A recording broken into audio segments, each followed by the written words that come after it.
contain strong language and adult content. Listener discretion is advised. All suspects are innocent until proven guilty in a court of law.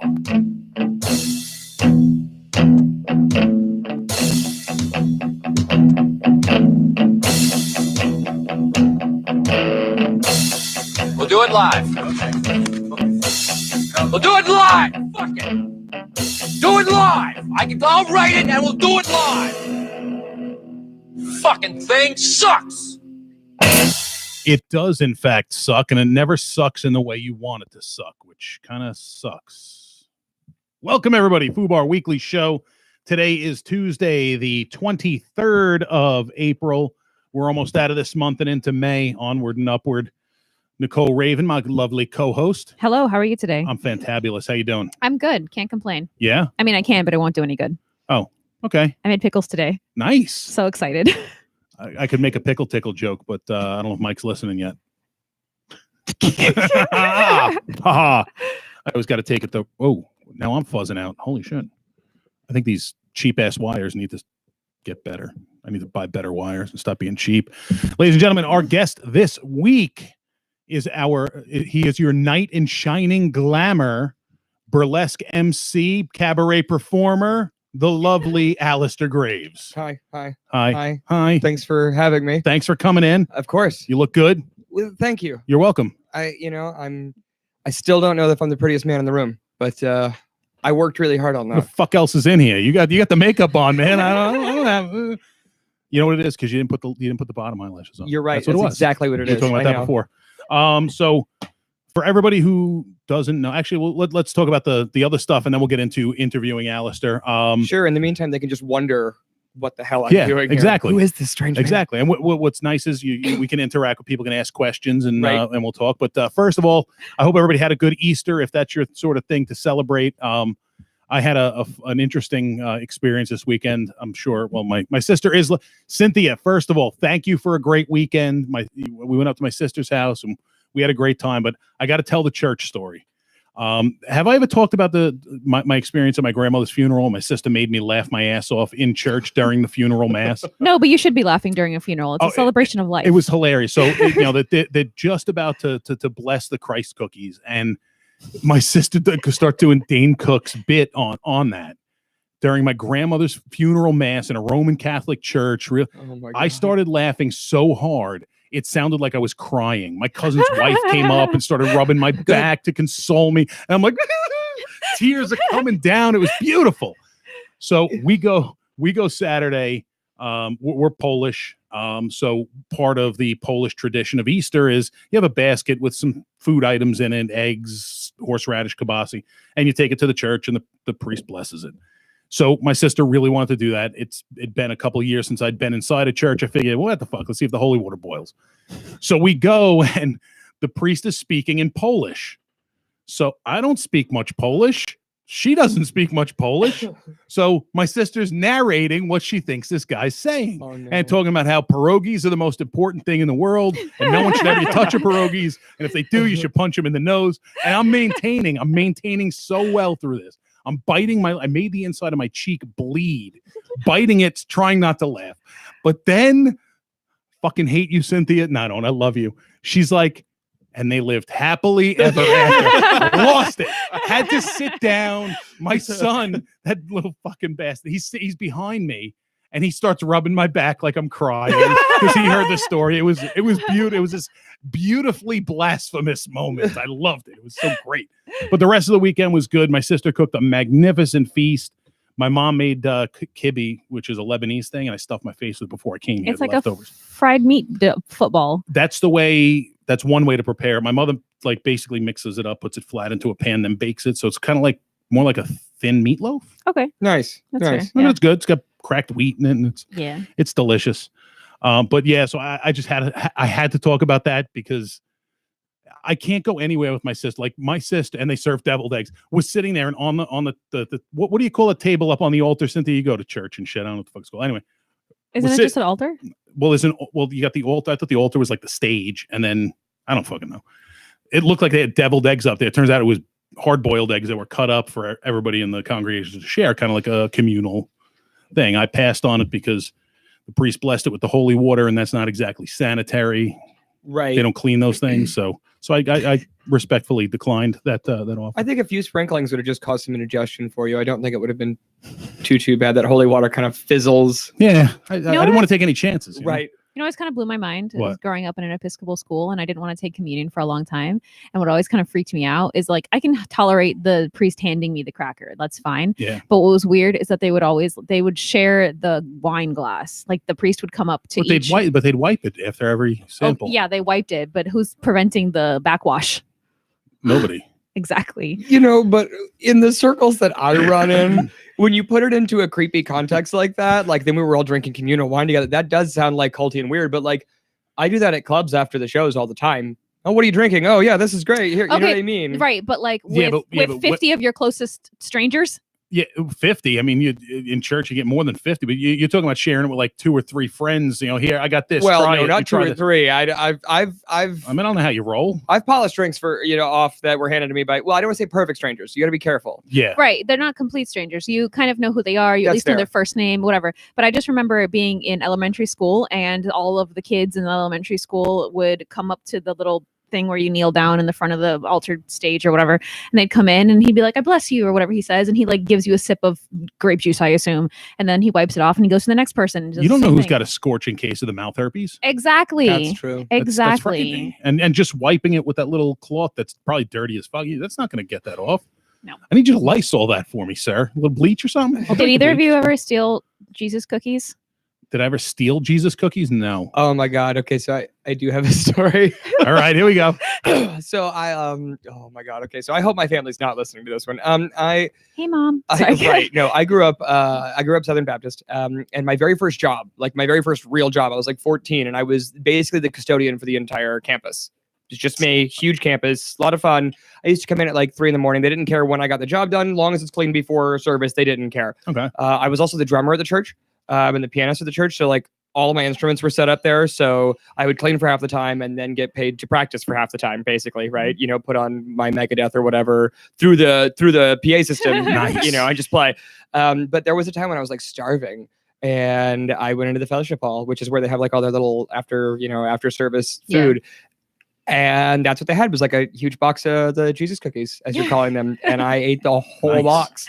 The only food I think I ever stole from the church is I was really tempted to eat the communion crackers, but I just really didn't want to. I thought it was kind of sacrilegious since I personally didn't participate in communion for the most part, because I had the option for a long time, and I'm thankful for that. My parents gave me the option to participate or not participate, and I chose to opt out of it because I'm like, it doesn't seem right to me. I don't fully understand it. I don't want to do it. And they were like, fine, that's fine. But I was always tempted, but I thought that was kind of sacrilegious. But I did like steal like a piece of bread and like a slice of cheese from the refrigerator. I think in the that makes it fellowship less hall. sacrilegious, though, to steal a bunch of the cookies if you don't believe it. I think that's less sacrilegious than stealing a bunch of them knowing, like, this is the body of Christ. Here's his arms and his legs. And you know what I mean? It seems a little bit. It seems a little worse. Yeah, I guess you're right. I mean, because to me, they were just crackers. Exactly. But that's not how I saw it. I was like, I'm going to get kicked out of school for this or whatever. Hang on, I got to explain what a Jesus cookie is. Matt, I don't know what religion you practice down there in Australia land. A lot of Christian religions have the communion wafer, the little Christ cookie. That's what a Jesus cookie is. I don't know how to explain it otherwise. Did you say Australia? Yeah, he's in Australia. Oh, He's well, in the land down under. Well, they don't know God there. God abandoned Australia decades ago. Oh, really? Have you ever seen any of the creatures that come out of Australia? Yeah. I just think that's the devil's playground. It's got to be. Precious. But What here's do you mean precious? There's a fish that if you so much as nick it with your skin, you go fully paralyzed. It's called a stonefish. Like there are things in there. No. God abandoned Australia. I love kangaroos. Okay, that's like the one. but they'll fucking kill you too. Absolutely. Listen, I've never had a bad experience with a kangaroo, and I've had a couple of them. Well, you don't have them like in your backyard, though. You ever seen those videos of the kangaroos that are super jacked and like fist fight people? That's like one kangaroo that His name's Roger. Yeah, that's right. His name's Roger. He's all fucking beefy. Yeah, that's like one that's my who I kangaroo. don't know why. I don't know why he's so buff. I think it's like a genetic Yeah. thing. Yeah, that but he works they're- out. No, but they're all very muscular Yeah, they creatures are, who but- are territorial and will fight you. But have you ever noticed like how they fight? They're also really lazy. Though, Baptist so, communion like, wafer. Never heard of a Christ cookie. Yeah, the communion wafer is a Christ cookie. But have you ever seen how a kangaroo fights? Yeah. They punch out, but they kind of put their hands on the opponent's shoulder, use their tail to push up, and they use the claws on their feet to pretty much gut them. That's fucking brutal. That's what I'm saying. Everybody Everything in Australia is trying to kill you. But Exactly. Florida's not that far off, though. Florida is America's Australia. I have We're a the bit only that I state do on you have stage. to check the toilet before you go anywhere for a snake or a spider. This is the only place on Earth where alligators and crocodiles both live. Right. I mean, they're down in the Everglades, but still in the state of Florida, that's the only place where they both live, and it's fucking scary. Well, I mean, if Have you want you- my opinion, God also abandoned Florida a long time ago, probably. too. So Our God is Florida man. Florida, I man. love Florida, man. Hey, have you done I did the Florida man challenge today or whatever that you Google Florida man plus your birthday. Yes. I have not done that. Okay, so mine was wife sets his man on fire after like undercooked noodles or some bullshit. Oh, I just got some bad news. What's that? I'm gonna put a crying face on this sad face. Maddie just said that that kangaroo named Roger passed Aw. away. Pobrecito. Oh, I'm gonna rest in peace, Roger. I'm That's gonna true. put He a knows sad his face. Aussie pets. That's the thing. And I want to go to Australia. I have family in Australia. Actually, I have a cousin who's a Catholic priest, lives in Australia, and he's from the Lebanese side. So he's Right. dark skinned, very Mhm. Middle Eastern features with an Australian accent. It's awesome. Aren't they like still hella racist down there? Probably. It's Australia, so yes. I know they Matt's actually- cool as fuck. No, they actually Okay. do though have a very sincere issue with very rampant racism in Australia. Yeah, because I know that like the Aboriginal people are like Mhm. looked down upon. No, and I stuff have like a couple of entertainer friends from Australia, and they're very sincere when they get even like, to put it in perspective, they come to America and they're like, "You guys are so civil with each other. This is amazing." And I'm like, "Oh no, we have huge problems. What do you mean?" And they're like, "Oh no, compared to back home, this place is great." I just Google searched. My birthday is July 11th, 7/11. Nice. Florida man with no arms charged with stabbing man with scissors. Nice. that. That is awesome. Charged. That's how I imagine that. And everybody gets Some on Monty Florida, Python man, sketch in but there somewhere. some of the most really like Florida just has some generically fucked up stories every now and again. Some good, but like there is always something incredibly bizarre. And I see the headline and I click on it, and it's Wisconsin, Oregon, or most commonly Ohio. Yeah. Ohio is fucked up. Yeah, my girlfriend's from Ohio. I've heard some really good Ohio stories. Yeah. Exactly. So don't always pick on Florida. Keep picking on Florida. It's fucking funny. That's fine. We can take it. That's it. We'll just send our army of armless meth heads to stab you with scissors. It's fine. Hey, so I googled your birthday. I'm not gonna say what it is. You can Like, say it. Okay. I don't care. It just passed. Happy Yeah, it was birthday. Sunday. Thank you. Oh, happy birthday. Thank you. Florida man found guilty of killing 4 with machete. Nice. But wait, there's more. Okay.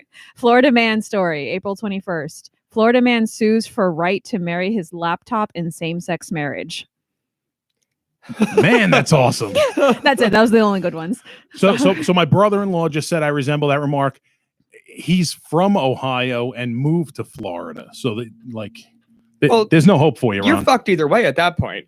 Wait, did he willingly move to Florida? Yeah. Like just chose this state? Well, my sister had a job opportunity. Oh, here, okay, so okay, she- okay. Then that's a little more understandable. People that are just like, "Oh, it's pretty down there." I'm like, "Don't come here." Why would you ever Where, come to here? Florida? Yeah, people all the time are just like, "Well, we just thought it was nice." I used to work for a call center, and all the time when they found out we worked in Florida, well, where are you guys stationed out of? It's Tampa, and they'd go, "Oh, well, it must be great down there with like Disney World," and I'm like, "Yeah, That's all they know of, and you go to those tourist areas and they're beautiful. They're Oh, pretty, yeah. they're festive and fun, and you go a few blocks off of that beaten path and it is fucking They just think Oof. that we all ride our pet alligators to Publix to pick up a sub on the way to Clearwater Beach Wait, you don't every do that? day. No, I do, but not every Okay, day. all right. We have you to gotta work. give that thing a Gotta rest. make Gotta your give the money. alligator right, a rest. Right. I like the weather and the beach. I can handle the weird no shit because you're from Ohio. There's like a game that people play. It's called Florida or Ohio. It works. Yeah. I get it. Maddie from Australia says, I used to think Ohio was a small horse town in Texas. You know what, Matt? It is. It absolutely is. And Peter Wolfinger's back. Peter, back. Peter, I'm hoping to make that announcement this week as to where the show's going to be. We're doing a big show up in New York. Peter's going to do stand-up comedy for the first time. Awesome. Peter's Awesome. a funny guy. Love him. You're gonna take that virginity away, huh? Absolutely. We're gonna Perfect. pop his cherry, and we're gonna do it so classy. We're gonna have a box of wine up on stage for him. Perfect. So yeah, Play it's some gonna be nice nice. music. Box Turn of the wine, get some lights. solo cups. absolutely. Yeah, Now, he actually drinks out of a glass. He drinks his box wine out of a glass. I see. Well, you And- have to have some standards. And he doesn't always put his pinky up, but Why not? I don't know. Fix that. Sometimes he's working on it. I'm moving to Florida. Peter, you can move to Florida. Everybody else stay out. I did Disney and wanted to slit my throat. The water smells like straight shit. Yes, it does. Dennis Newman, my buddy Dennis, what's going on? Dennis has a new show coming up. I believe, is it the Dennis Newman Show? What you calling it? Is it Newman Show or Dennis Newman Show? Florida's the only state I know where there's a video of the Easter Bunny throwing hands. Yep. That came out. Did you see that video this weekend? Which video? A video of a guy dressed as the Easter Bunny in Orlando kicking some ass. Did you hear about the follow-up? No. So this dumbass goes on to like TMZ and all these places to talk about it and brag that it was him. And he had an arrest warrant out in like a different state. Jesus Christ. So Florida man. He broadcasted to everybody that it was him that showed up in the full anonymity. No one knew who he was. He was the Easter hero that we didn't deserve, but the one that we had. And yeah, he went on to TMZ and he made it like an Instagram account and everything. He called it like Bad Bunny something in 2019 or whatever. And yeah, now he's arrested for a crime he committed in a different state. Peter says he already knows. Peter, text me. If you already know, text me. And if you want me to announce, text me. Dick Gordon, Florida man found dead in armless kangaroo pouch. That's the one I was just laughing about. What Could you have tied that all up better in a little bow? That whole conversation. I don't know. Tied up perfectly. That was awesome. The Newman Show. So Dennis Newman's got the Newman Show coming out. Once we have some promo materials for that, Dennis will start pitching it for you. Dennis is a hell of a good guy. He's one of my New York comedian friends. Just overall, nice people. Nice people. I only hang out with nice people. Fuck everybody else. So everybody's probably wondering at this point, what the hell I'm doing here? What are you doing here? And what do you do? Who are you? Are you Dracula? What the fuck's going on? I'm on camera. You got a very Dracula vibe. For sure. I was once told that I resembled the love child of Morticia Addams and Liberace, and I took that with great compliment. Absolutely. I don't know if they meant it with compliment, but I took it with compliment. I would. Yeah. Morticia was just fucking awesome. Perfect. And Liberace was probably one of the greatest performers of the 20th century. Well, they always say to dress for the job that you want, not the job that you have. But I found out that Angelica Houston got cast for Morticia Addams, and I just kept rolling with it. Whatever, forget it. I'm just gonna keep trying. But you do dress for the job that you want. And kind of have. Yeah. I suppose you could say that. I definitely for the passion that I have. I don't know about job. What's your definition of job? Does a job have to pay all of your bills? Just some of them occasionally. Oh, well then, yeah, this is absolutely my job. This is my night job. All right. So your night job, as was told to me, you are a burlesque MC. Correct. Yes. And cabaret performer. Yes. And I am a producer of those kinds of shows. Okay. And just kind of all around entertainer. Now, as a cabaret performer, like obviously MC, you're running the show and hosting, and right. But as the cabaret performance part of it, what is your act? Tell me about your act. Oh, I've done all kinds of things. One of my favorite things recently. So I produce a show called Vintage Variety. Okay. It is a vaudeville inspired sort of just anything goes variety show. That's awesome. Similar to the way vaudeville got started. Okay. I think a lot of us are kind of inspired with the retro aspect of burlesque and cabaret and all those kinds of things. And so I really wanted to bring together a show that was a little bit of everything. So I had a very good friend of mine, Bill Barry. He's a 3-time Guinness Book of World Record holding sword swallower and juggler. Okay. First time I ever saw this man, he juggled a live revving chainsaw on stage. And I was like, well, I love him.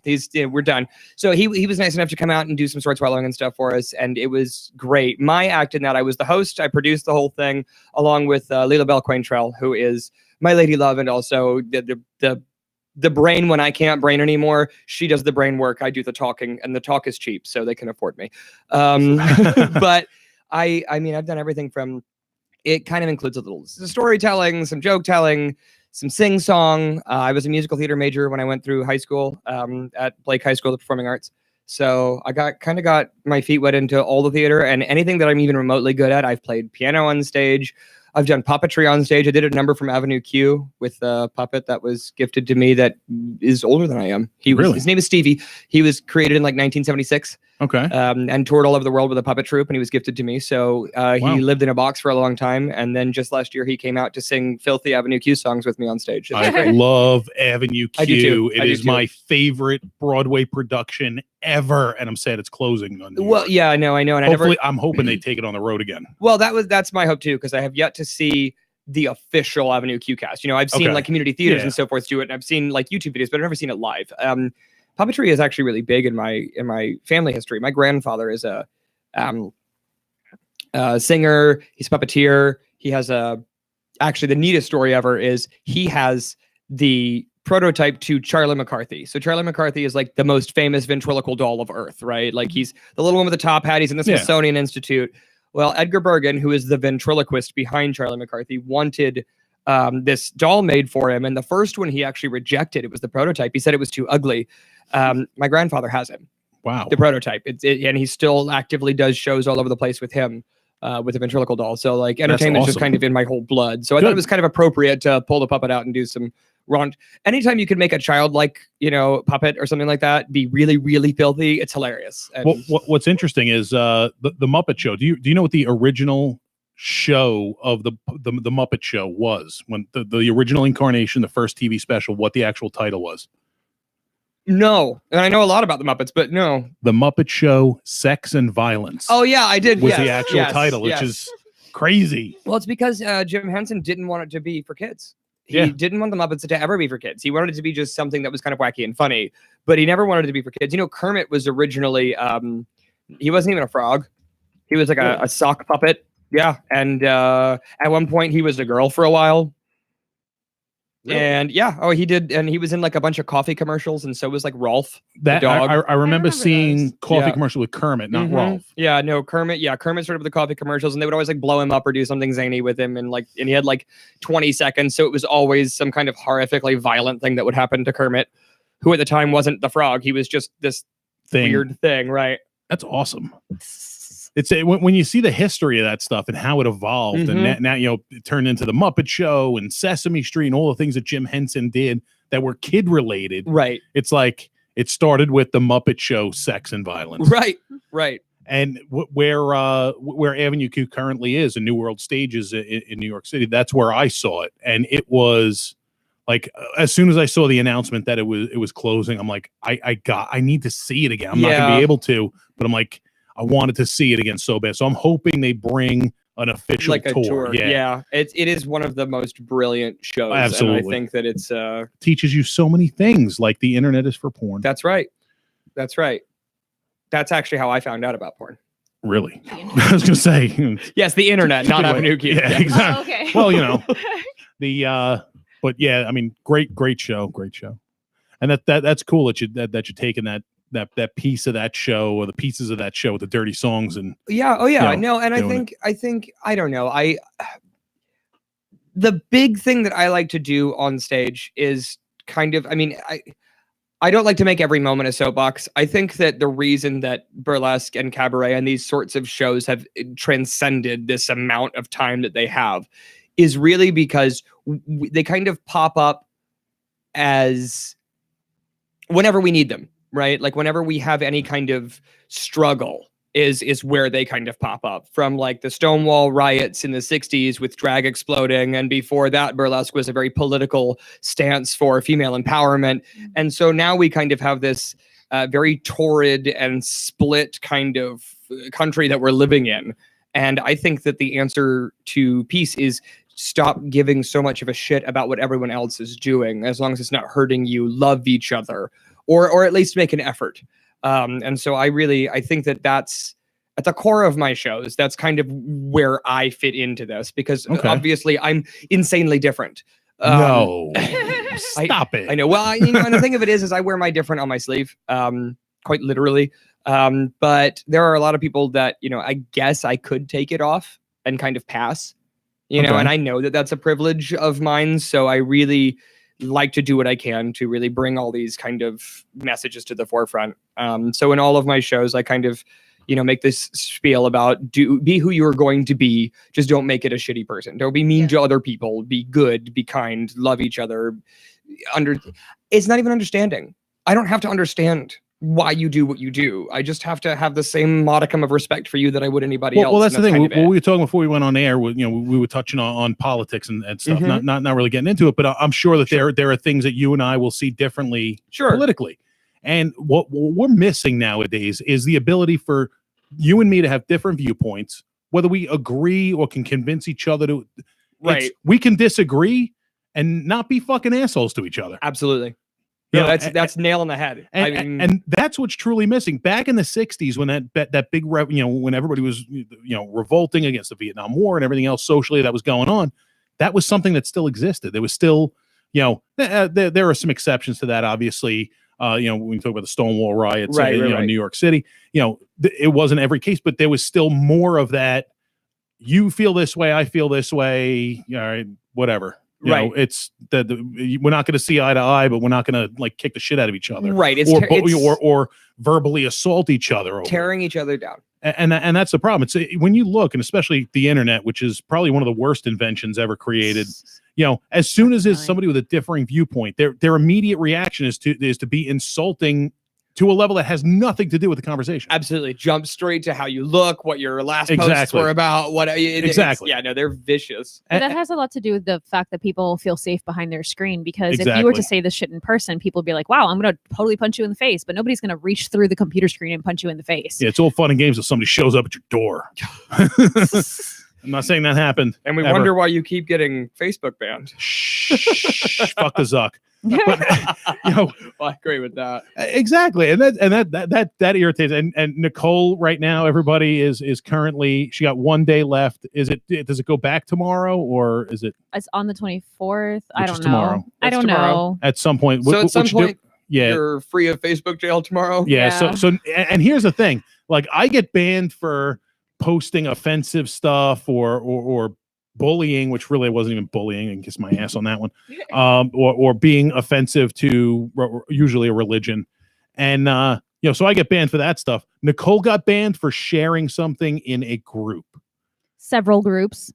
How fucking pathetic is that? But the thing is that I'm promoting us. Right? Was it from you pushing the show? It was from, I think it was just me posting a lot. Because I was pushing the show, I was pushing new connections, I was pushing this, I was pushing that, I was posting in a lot of groups, and I had posted. I think it was just me over posting, but that seems so bizarre, though. Listen, I know people who post literally, not even exaggeration, every other hour on a social media platform where the intent and its extreme existence relies on people posting shit. They don't want you posting shit. Well, not too much. Oh, okay. But about what, though? Where's that line? That's such, what bugged me was that I had posted something for sale in a sale. Well, actually, I was posting my Poshmark closet in a group that has never had a problem with it. Right. And then 20 hours later, I asked a question. And then immediately, shortly after, maybe an hour after I asked the question, I went to post something again. And it's you posted too much. That is so fucking well, and you stupid. said the internet is the worst invention ever. Really is. But I feel like the internet, no, I think it's very double-edged. It because on the one hand, double-edged. literally we're sitting in a room right now for the internet. So correct. You know what I mean? And it's a really brilliant tool. It's like you were saying, the people that are super cutthroat or these Facebook moderators or it's such a double-edged thing. Who would know about the shows we're doing? Who would know? I think it's a really great time to be kind of what I do, or this podcast, or you know what I mean, like a smaller non-syndicated kind of, because we love it, we're going to do it, art form of whatever kind can thrive now because of the internet. It allowed, it did two things. One, it allowed small things like us. We started, I started this on my own. I purchased the equipment, set everything up, and whereas 20 years ago, 30 years ago, you couldn't do that. So there's but the flip side to it is, how many people do you know that have podcasts? I do 2 podcasts. So you do 2. Absolutely. It's now super saturated. Right. So it's, what are you doing to stand out? Exactly. No, and I've always thought that the same way that it's amazing because it's a great tool for people to find talent, but also look at Bieber. He literally got picked up off a YouTube video. Yeah. But at the same time, YouTube is just for every one little nugget of talent, there's just a mountain of trash. Yep. and and it doesn't even back. It doesn't even bring. You know what, Tom? We turned our backs on Tom, and he never banned us. I miss Tom. Okay, I didn't turn my back on Tom though. I had my MySpace till the servers shut down. I still have a MySpace. We still have. Are they still there? I mean, it is, but it's not. I heard that they had wiped your page and it was basically a ground zero kind of deal. Yeah, if you went back to your page. Okay. It is. There's nothing. Any friends or connections? Go for it. Facebook jail makes new. Hang on. Facebook jail makes new accounts happen. That is true. Florida man's puppet lands him in Facebook jail. Nice, Dick. We're going to talk about Dick in a minute. Matt says, the internet gives me the opportunity to have incredible women on the other side of the planet. So I love the internet. 20 years ago, Hi and I would never have met. That is true, That's Matt. awesome. Yeah. Matt has a long distance relationship with another good friend of mine, and he's right. That would have never happened unless it was like a pen pal kind of thing. Well, I don't want. I had a pen pal. I don't want He to. stopped writing to me when the internet came out. What a dick. See, he turned his back on you. Yeah. I don't want to toot my own horn, but one of the big things that I try to promote in the shows is suicide awareness. I don't know about you guys personally, but I've lost a couple of people to suicide that were very, very important. And I find that the more and more I discuss this with people, a lot of people have. It's like a really big, it's a much bigger problem than growing up I ever thought it would be. And I like the internet because at almost every one of my shows, I try to tell people if you need somebody to talk to, sometimes that's it. Sometimes you just need one person somewhere in the whole fucking world, and you can feel crazy alone on the internet. If you get bullied, bashed, beat down, or even just no one's paying attention to you, the internet is really a bastard for making you feel like you're the only person in the whole world right now. And so I always say, reach out. And I have to say, several people have. And it's really so in much the same way that he's talking about long-term relationships. That's a really great thing about the internet is that I can keep in touch with a ton of people that like I wouldn't have room for phone numbers or you know what I mean. Like it's a much easier way to kind of keep control of conversation. So really, it's just about if you have a bunch of people that want good conversation, you'll find it on the internet. What we really need to do is just get a big cage and put all the actual trolls in a big cage somewhere. And just leave them in there. Okay, so two things. Sorry, I found both of my MySpace profiles. One is extremely private, and I remember doing that, so I don't know what's on it. I just literally saw my MySpace profile picture, and that was it. Mm-hmm. The other one that I had opened earlier in time was my dance page. And get this, guys. Is it still there? It is. Look, Yay. It is still there. Let me tell you, I thought I was rolling in the friends because I had 232. Ooh, I still think badass. you're rolling in friends. What are you talking about? That's amazing. 200? 232, but my MySpace, that was like, whoa. That was a big number on MySpace. Yeah, but back in the day, MySpace, that was yeah, a big which deal. I haven't posted since Peter says 2013, which sometimes seems... Peter says sometimes he loves to troll. I kind of do, but the trolling that we do, and me and Peter, we don't target necessarily a person.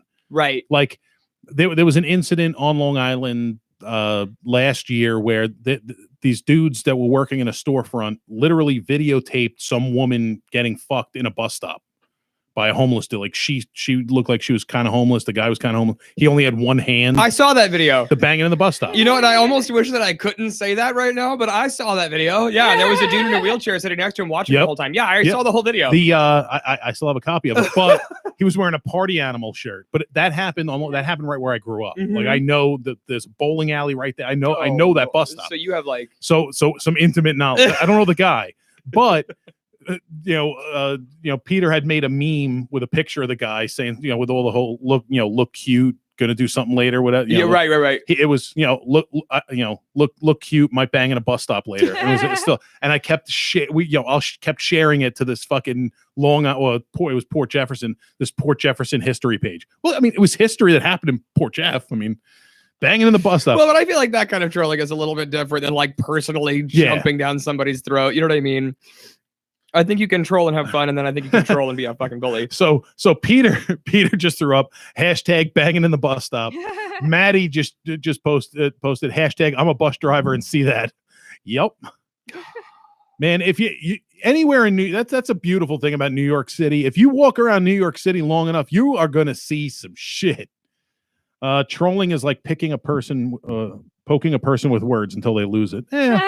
Well, but that's kind of like going back to what you were saying, though, about being very brave behind the keyboard. Not that I'm insinuating whoever's commenting. I'm not saying that. I'm just saying that's kind of goes back to, you're poking somebody. Yeah. And that's the thing is like half the shit that people troll, especially with the personal, they'll never say that shit in person.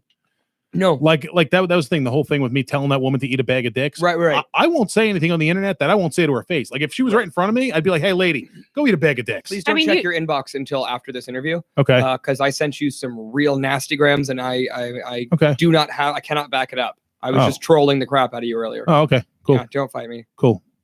I'm gonna send you dick pics, not mine, just a whole bunch of dicks. Oh. I'm just gonna send dicks.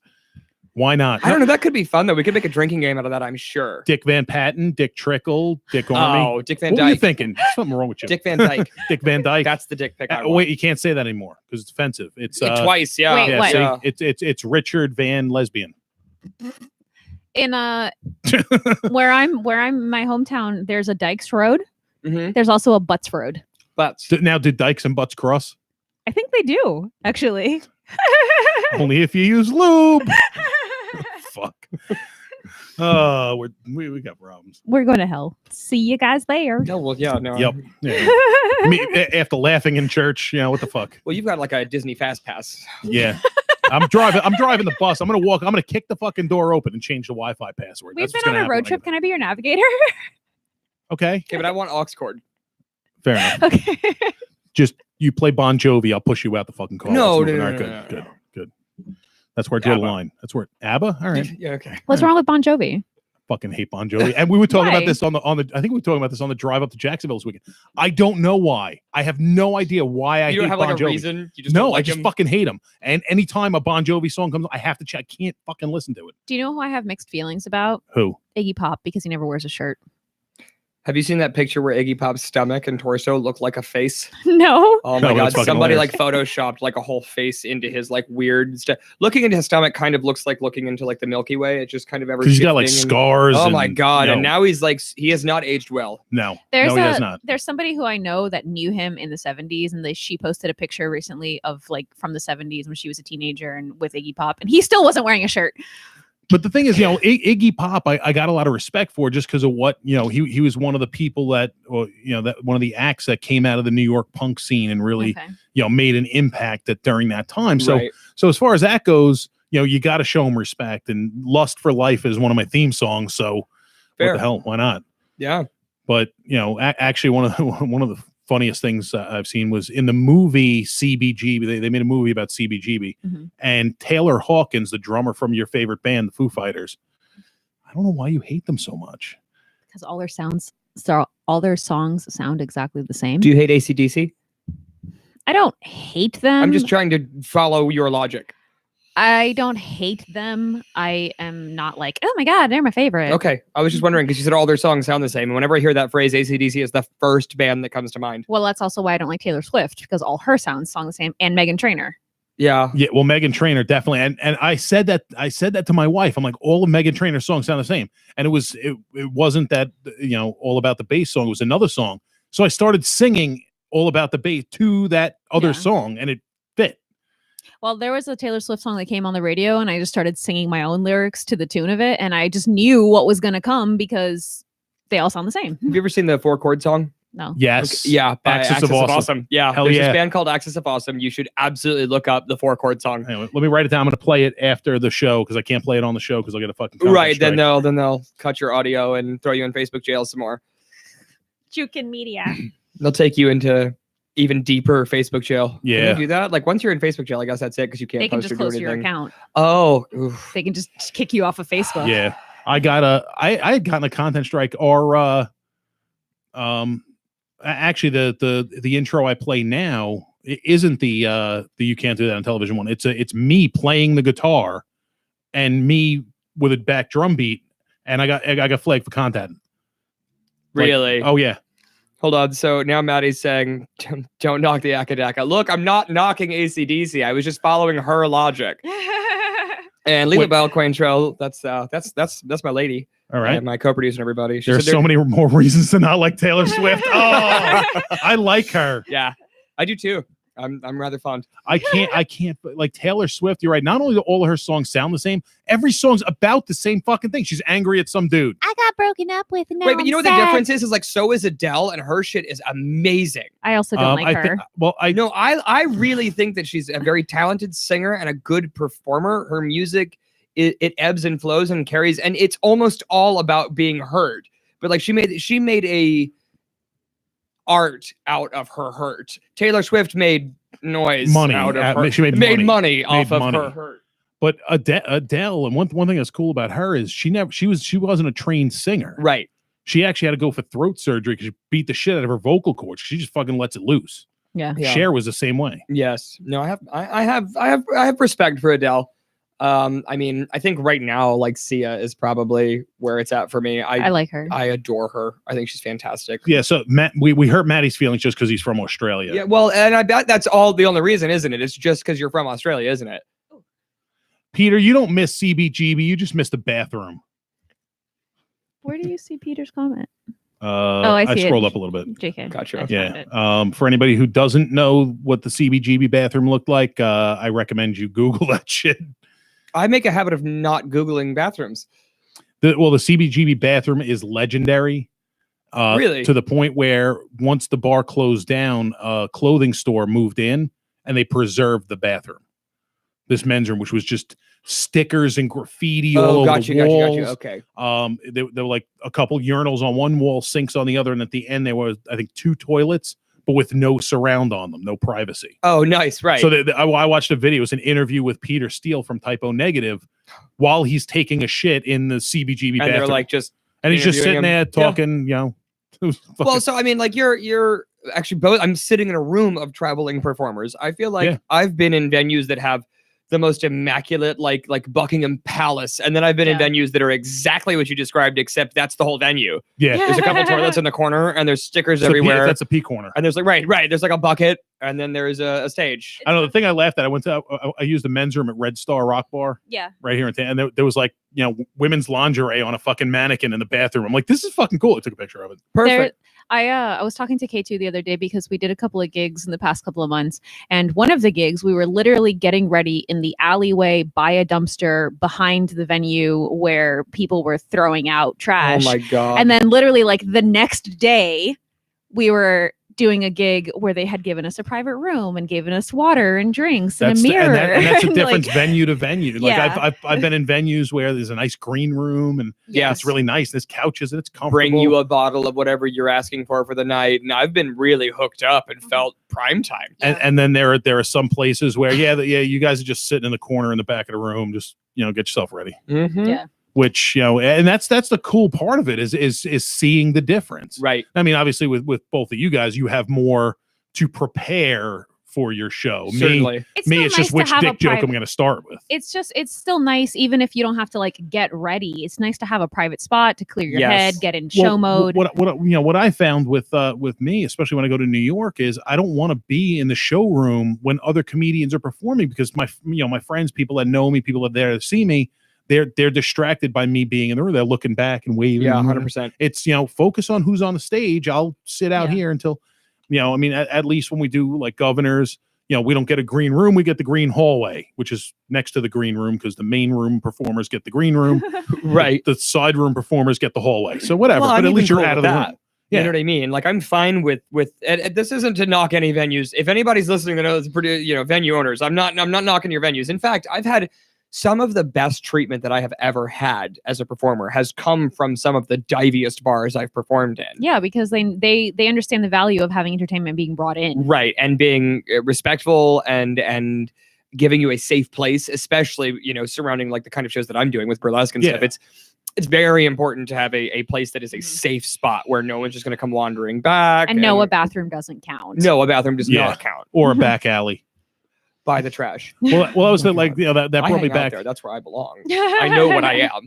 That reminded me, going back to when I was playing football. Like we'd show up at a field and there were no locker rooms for in semi-pro football. We're literally getting naked out on the field. There's no locker, nowhere to hide because it's a football field with open bleachers. So it's like fucking change in front of everybody. How you doing? It's sometimes you gotta. That's why I always put makeup on that face too. Well, you have to, right? Just in case anybody sees them. You never know. You never Eyelashes. know. Nicole's heard stories of my balls coming out everywhere, so you never know. You always got to be prepared for balls. I was very glad that I actually had put some thought into what underpants I was wearing. One of the very first shows that I ever did, I was hosting for the Hellcats Burlesque We were a troupe here that lasted like 8 years. It was one of the longest running troupes in Tampa. Are they not a troupe anymore? No, the Hellcats Burlesque disbanded a little over a year ago. Oh, Um, okay. Yeah. And we were doing it at the Tampa Picture Show, which was a fucking legend. Rest But in peace. Right. Hang on. Let me drop in. Dick, I don't know. You don't do comedy at all, do you? Ish. Okay. I think that 'Cause- MC. We could talk about that too, but I think that emceeing in nature, a lot of it is shtick comedy. You Okay. know, it's not. I'm gonna put you in touch with Dick Gordon, who produces who's starting to produce a show. I'm actually on the first one this coming Sunday, called Skits and Giggles. Oh, awesome. And they do improv comedy. Oh well, improv is great. Yeah, so I'll put you in contact with him. He said I'd like to invite this guy to do it do a set at Skits and Giggles. So I'll put you in contact with Dick. Anytime, that's awesome. Yeah, no, Dick is good. I grew up theater school, so I started middle school, high school. Okay. It was all theater school. So a lot of early theater school is just whose line is it anyway? That's all Yeah. you're doing, for like a year. Which is just people trying to get shit on that comfortable. show, but I No, like that was that one show. of the No, best I like shows it. ever made. I like it a lot. I don't even remember what was I talking about? Underwear. Oh, right. Yeah. So it's like one of the Sorry, first sorry. shows that I ever did. And it was at the Tampa Picture Show, which is closed. R.I.P. Rip. I loved that place. God, I love that place. And I can talk about more later about why. So I'm doing this show, and the only payment that I got, it was one of the first shows, and I didn't even know any better. Right? They were just like, "We'll pay you in a bar tab." Okay. Well, I had just turned 21, so I was like, "Fuck yes, that's all I need." Like There you just go. bar tab. But I took fucking advantage of that sucker, and it's the only time that I have ever gotten so wasted I couldn't do a show, ever. I think Oh, drinking shit. kind of comes with the territory, but I was like fresh 21, fresh out the gate. I wasn't new to the stage, but I was trying to get my money's worth. I did a whole second act of that show that I don't remember doing. Oh, shit. Uh, Was it and, good? I hear I was really on fire, to the point that they kept yelling, "Take your pants off," and I wouldn't do it. And then finally, apparently I did. And I'm really thankful that what I had worn was like flattering. You know what I mean? Because I did, and I don't remember doing it. I hosted an amateur burlesque contest they wanted me to throw in at the end, and yeah, I did great. And That's awesome. It's one of the only times I've ever in my whole life had like zero recollection of something. That's crazy. See, with me, when I go perform, especially if I'm driving, I won't drink. I'm deathly afraid of getting a DOE, so I won't sure. drink. Like I went and did a show at Dangerfields, Mhm. and doing a guest spot, you don't get paid, but you have an open bar tab. So the bartender's like, it's on the house, whatever you want. Right. I'm like, I'll have a Diet Coke, please. Right. It's like, so badass ordering Diet Coke. Yeah, no, I think that drinking kind of comes with the territory. I'm lucky though in that, especially recently. So I've been with Leela Bell, who popped in earlier, over a year now, and she is my partner in burlesque crime. Right, she does kind of everything with me. If I'm doing a show, and in fact, she tends to drive. I hate driving. I hate night driving. I hate driving, and she is all about it. She's like, "Yeah, hop on the car, let's go." So it really good. works out for Yeah, me that's because awesome. then I can have a couple of drinks, take the edge off, really kind of work it. I had to be careful though. I found that if you tell people, tip the girls when they're performing, tip the performers, girls and Yeah. boys and whoever, when the performers, if you love what I'm doing, I'm drinking gin and tonic with a lime. You got to be really careful because at the wrong shows, I will drown in what they send me, which like I feel the love, but like my record was, I think 23 drinks in an Jesus. hour got sent to me. Jesus. Right. I had to go back to the bar and I was like, are you guys trying to fucking kill me? Like I weigh 127 pounds. Please, you're Stop gonna it. kill me. Stop it. That's awesome. See, I would drink that. Well, I just took it back and shared the love. And Yeah. don't get me wrong, the 23 drinks night, I imbibed probably 18 of them. So I was gone by the end of the night. I right. finished my job, got off stage, finished my drinks, got tanked. That's Fair enough. a Fair enough. professional way to be an alcoholic. I gotta say, and not doing these shows, not drinking Mhm. for me is like, you say to take the edge off. A lot of times I don't do that. Right. So I'm going up there and I'm just a complete asshole, and it's awesome. It's Well, and I beautiful. also think it's like part of my job as an MC, right? Because like, what does a venue want? They want good entertainment, but they're also looking at numbers and sales. Oh yeah. And I could talk to you guys for 5 hours about how venues are turning into nothing, but they don't see entertainment. They just see Yeah. numbers, and That's all they want. Yeah, it's getting difficult to work.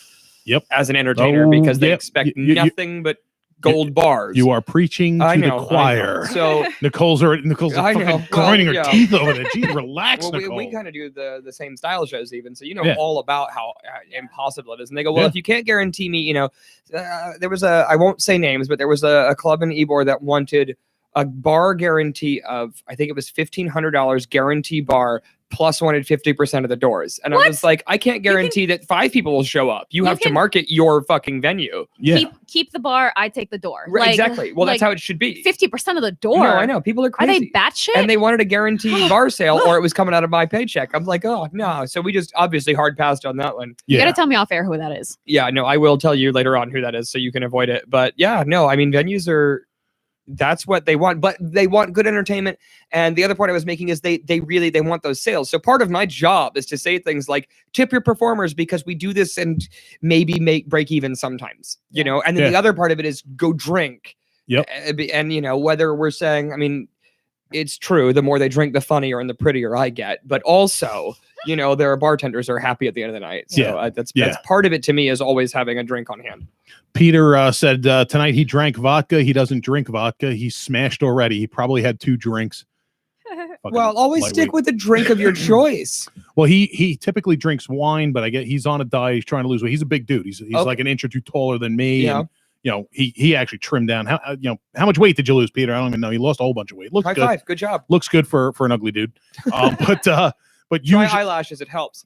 there you go. But usually he he drinks boxed wine. That's Mm. it. That's his jam. He drinks fucking cheap ass boxed wine. Which is just Sugar, calorically yeah, a nightmare. sugar and Right. alcohol is all it is. Uh-huh. Fucking grape juice with booze in it. Well, I know. I'll tell you right now that I do a lot of gigs that are like beer and wine only places, and I'm not much of a beer drinker, so I go straight for the dark red wine. But as a gin drinker, wine will get me smashed way faster than any kind of hard liquor. Really? Oh my god, it's because all the sugar. Wine I'm just not used to it. I Wine will drink get you gin. there. You know what I mean? I Yeah. drink vodka. I drink gin. Gin is my choice. Yeah. So like I'm used to. Not to mention I cheat because a gin and tonic is half water, True. so you're always hydrated. Yeah. You don't wake up with a hangover in That's the morning. smart. Yeah, well, I'm not an alcoholic. I'm a professional lush. See, alcoholics are quitters. They go to meetings. Drunks go to parties. Right. Well, I use lush, not drunk, but Okay. yeah, same thing. Lush just sounds nicer. Dipsomaniac. Ooh. It means alcoholic. But All doesn't right. it sound nice? I'm a It does. dipsomaniac. That's Yes. awesome. Yes. So That yeah, I'm sounds the lush with the exotic. lashes. The lush with the lashes. Mhm. We have to put. He lost 80 pounds. Good job. Peter, you're looking sexy as fuck, my man. Just from quitting boxed wine? No. He's been eating, Right. keto, and I guess Good for tonight you. he's, but 80 pounds, man. Good job, Peter. He's getting himself sexy for his comedy debut, is what it comes down to. Nice. I'll open my own place one day. I'm serious. I've been thinking about it. If you need a bar manager or a sushi chef, let me know. Yeah. Let me tell you something. I love Peter. Peter's one of the greatest human beings that I know. He's crazy. He's just a dynamite guy, but don't put any thoughts into his head because he will fucking do it now. You need a sushi bar No, Peter, what you need to do is you need to go buy a llama. You need to go buy a llama right now. and put it in your sushi bar. He actually, like, he'll get drunk and buy shit. Like, he bought whatever happened with the penis pillow? That's what I want to know. He bought a penis pillow, like a penis pillow shaped like a penis. Sure. And I guess it wasn't delivered, but he'll buy shit when he's drunk. Usually cars, usually to the disappointment and anger of his wife. Right. And he'll just buy shit. So don't put this shit. I'm 'cause he'll driving a buy fucking- 2001 Toyota Sequoia, so if you get drunk, I'll send you my address. You can ship me a car. He bought a Mustang, a Fox body Mustang. Then No, I'll take a fucking Camry. had that for a few weeks, and then he decided he wanted a Camry. like a Mercury. He bought this Fox body Mercury Capri that's all souped up. He bought a Trans Am, like the Smokey and the Bandit looking Trans Oh, Am. yeah, sure. He bought one and just buys it, and decides sells it, gets another one. He's crazy. He's fucking crazy, and Oh he's my God, awesome. these guys are great. Florida dipsomaniac paralyzed after tripping over boxed wine. That's awesome. Peter, the only thing is when you finally move down here, do not move to the villages for fucks. I know you folks live up that way. Just stay away from the villages because you're gonna catch something. You're gonna catch something. Just something. Something. I don't know what, but something. Dick Gordon's fucking hilarious. It's right here. I got it. Oh, he got his penis pillow. All right. Congratulations on the penis pillow. Pixar didn't I happen. was gonna say, I'll put is that that's a dick pic I'll take. There you go. Post it to the thing, Peter, if you can. How But come you can't post pictures to the comments? No, you can't. you Oh. can't. You can after we're off the air, Gotcha. which is stupid. Okay. Whatever. Marianne has the pillow. He posted photos. All right. Thanks, Darlene. His wife, Marianne, is just as awesome as he is. Such a sweetheart. Should be nominated for sainthood for putting up with him. But they're great people. They're people I always try to see when I get up there. Not always successful. Peter is playing with the penis pillow. I don't want that picture. I want Marianne to post, because when he gets drunk and passes out, he's probably gonna be snuggled up to it. Marianne better take a fucking picture of it. Mhm. That's what I want to see. Yeah. I just texted you a picture. I'm waiting for it to come through, my boy. Ooh, messages. Fucking penis pillow. I would love a penis pillow. I would Doesn't love really a donut look pillow. so much like a penis, but May I? Let me see. Yeah. That's not. Oh, a it's got a penis. little face. That is barely a penis pillow. That is like, it looks like a little. I mean, I guess it's a penis pillow. What did it's you? an what did- Irish penis pillow. What did you want? Well, yeah, we're growers, not showers. What That's did it. you want? I wanted like a body pillow with like a printed image of a dick on it. Oh, With, so you like want Ovanian shit? Jesus, like a legitimate Jesus. I'm Like- sure, you know what? I'm sure it exists. DSLR high quality shot, like 1080p. I thought it was gonna be like a body pillow. Gotcha. No, I was kind of picturing something similar. That just looks like a cute little anime character. It is adorable, but I'd love to see him snuggled up to it just because it's fucking hilarious. He It's not even flesh toned. It's my flesh hound. fucking made in China. I am that pale. Dearwish.com. This is what I'm gonna look for now. Oh, that's the advertisement on the left, and See, the that's his one- wife snuggled up to The it. one on the left looks pink at least. But that's his wife snuggled up to it. Perfect. Aw, she's so cute. Oh, How but would I type I that put it into in his Wish? head one day to buy a llama, and Did he legit started calling farms and getting prices to buy llamas. Never bought one. Never bought one. Buy a his, llama. his wife ended up buying an inflatable one and like hiding it in his truck, and he Well, came that's out with awesome. that. You have a set. Holy shit! Text that to me. Text those that are to me great. now. Text that to me now. I'm going to text it to Peter, and I guarantee he'll fucking buy it. I mean, that also looks a little. I'm your weird, though. enabler, Peter. That also looks a little. We all strange. need a good enabler. Yeah, I'm the good kind though. I'm fun. Should I send this to K2 because she was the first person who popped up? No, Sure. I shouldn't. Right, Send it just to her. out of the blue. What the fuck did she post on Instagram that was perfect? Like, it was like a truck that had like boobs on it, or it's like the word boobs. It I was don't know. Something that like the timing was perfect. So I typed in penis pillow in Wish, and the first one that comes up is your friend's pillow. And then there's like a slew of pig pillows and sheep pillows and other. She just belched. She did. Nice. I did. And also avocado pillows, where apparently, because they're like Yeah. testicles, I How guess, do you and get, a banana like- pillow. Like, how do you get? A banana pillow I could almost see, but how do you search penis pillow and you're getting sheep pillow? This is not the because Middle East. You put your penis in the sheep. I don't know. Maybe it's like Maybe a pillow. some people Well, do. you Maybe said, it's like you said a Irish pillow. earlier. I think Yeah. that everybody from that whole section of the world puts their penis in sheep, right? It must be. You get them up on the cliff, they push back nicely. I don't know. Ew, guys. Just watch out for the one with the red bracelet. It kicks. Listen. When you are out, okay, This in- is like a in one of those child's places, sleeping right, It gets bed. lonely. I'm gonna get in trouble tonight, aren't I? No. Maybe. I don't. Maybe. All right. Love time- you, Pete. Penis pillow. Watch, I'm gonna get like a pillow for your penis if I search this. Well, I would love that. Roger, what do you think about that? It would have to be really small. Would you, what if it was very plush and comfortable? Would you use I a wouldn't say penis no to pillow? that. Right. Yeah, why not? Like a ring pillow, you know? Oh my god, I need this Just for your though. penis. This has nothing That's to do a with fucking anything we brilliant were idea. talking Actually, I about. like it. This is a pillow For your that- penis? that looks like a bag of weed. Oh, well, that's not. You what? Wait, that's a pillow. That That's a looks like pillow. bag- Holy It's a shit. pillow with like a bag Did of you see weed printed on Have you it. seen the blanket that looks like a burrito? That Yes. one's awesome. Yeah, it looks very Yes. convincing. It's kind of surreal, and I That don't. that's almost as brilliant as the woman's bathing suit. That's actually like a guy's hairy. Oh, body. yeah. That's fucking Fantastic. hilarious. Guys, I can buy a pillow shaped with Danny DeVito printed on it, but I can't buy an actual penis pillow. I would snuggle up to that. I got to be honest with you. I would do. I think he Just might type be in. like the perfect, like Da Vinci's perfect man. Yeah. I think it's Danny DeVito. I don't like him. I mean, I'm sure he's Da great. Vinci or DeVito? DeVito. Fuck you. I mean, I'm sure he's great, but I'm just like, I don't know. I'm just like, he freaks me out a Shelly little says bit. a lambskin pillow for those special moments, especially if you have a latex allergy. Yeah. Oh my God. The My Pillow guy is selling My Pillow penises. That'd be fucking great. I'm gonna, this is like for the women who have live, laugh, love in their home. Uh-huh. Oh, You mean that's like beautiful. all the basic bitches? Beautiful.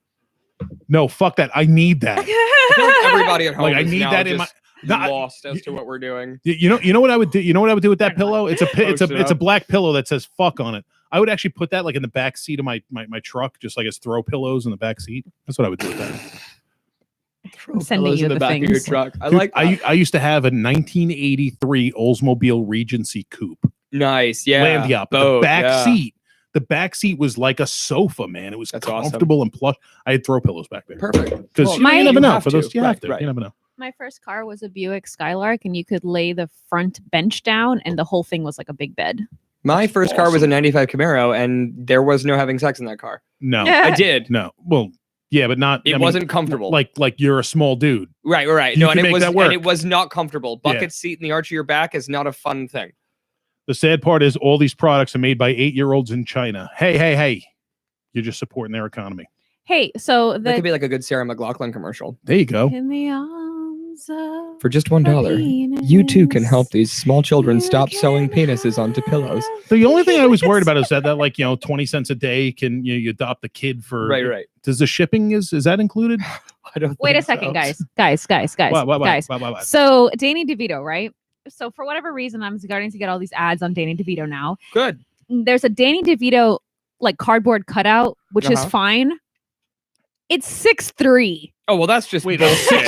6'3" Danny DeVito cutout? There's something That's fucking made in China. Of course it is. No, Of course it that's- is, because everybody knows he's like 5'1" or I something. know. I think it's even shorter than that. I'm 5'2". And his wife is taller than him. Yes. Well, I don't know if they're still together, but Rhea Perlman. Yeah. 6'3". Wow. And it weighs 5.4 pounds. That seems very heavy for a cardboard cutout. Yeah. Well, it's also way lighter than he is, I'm sure. You can get a framed picture of him from It's Always Sunny in Philadelphia for $7.77. You can get a Danny DeVito Jesus Christ limited poster artwork where he like literally he looks like he has like Sacred Heart, but he's Danny DeVito. Okay, so not Danny DeVito, obviously. Who do you want to cut out of? Like, who would be like, who is inspirational enough in your life that you would want a cardboard cutout of them? David Duchovny. Okay. Is it just for looks, or is it like actually inspirational? I just really like X-Files. Right. Okay, that's fair. Like, I can tell you right now. You wouldn't even go with Gillian Anderson. No. I would. I don't like redheads. Well, you know what? Why though? not? That's like sticking your dick in crazy I all the I don't time. I I don't think- like that shit. I love redheads. I'm with one right now. Please don't leave me. I'm really happy with you. Well, I'm sure she's very nice, but I'm not she's you don't wonderful. you don't have to worry about me stealing your girl. Well, that's fair. Okay, no, that's good. So- No, that's a legitimate concern I have about you. Yeah, that's very scary. No, I think I would have a cutout of Prince or David Bowie. I mean, Either of those two men. I tried negotiating with this company. It didn't work out. The name of the company is actually no. I'm not even going to post them, but I'm not even going to because fuck them. sure. But they sell giant cardboard penis cutouts, and what I wanted them to do was put me on a 6-foot penis cutout, just me, and just because I wanted to be the dick. The they biggest sell. dick in the room. Wait, did you want to be the dickhead? No, like you have the cardboard cutouts, but Yeah. instead of it being my body cutout, it's just like a dick. Oh, but like you, but Yeah. like you're like printed on the dick cut. Yeah. But nobody would understand that. I don't think because it Well, would just look like a straight It's thing. it's I all don't right. know. You know how comedians sell merchandise? Yeah. When you Yeah. sell T-shirts and stuff.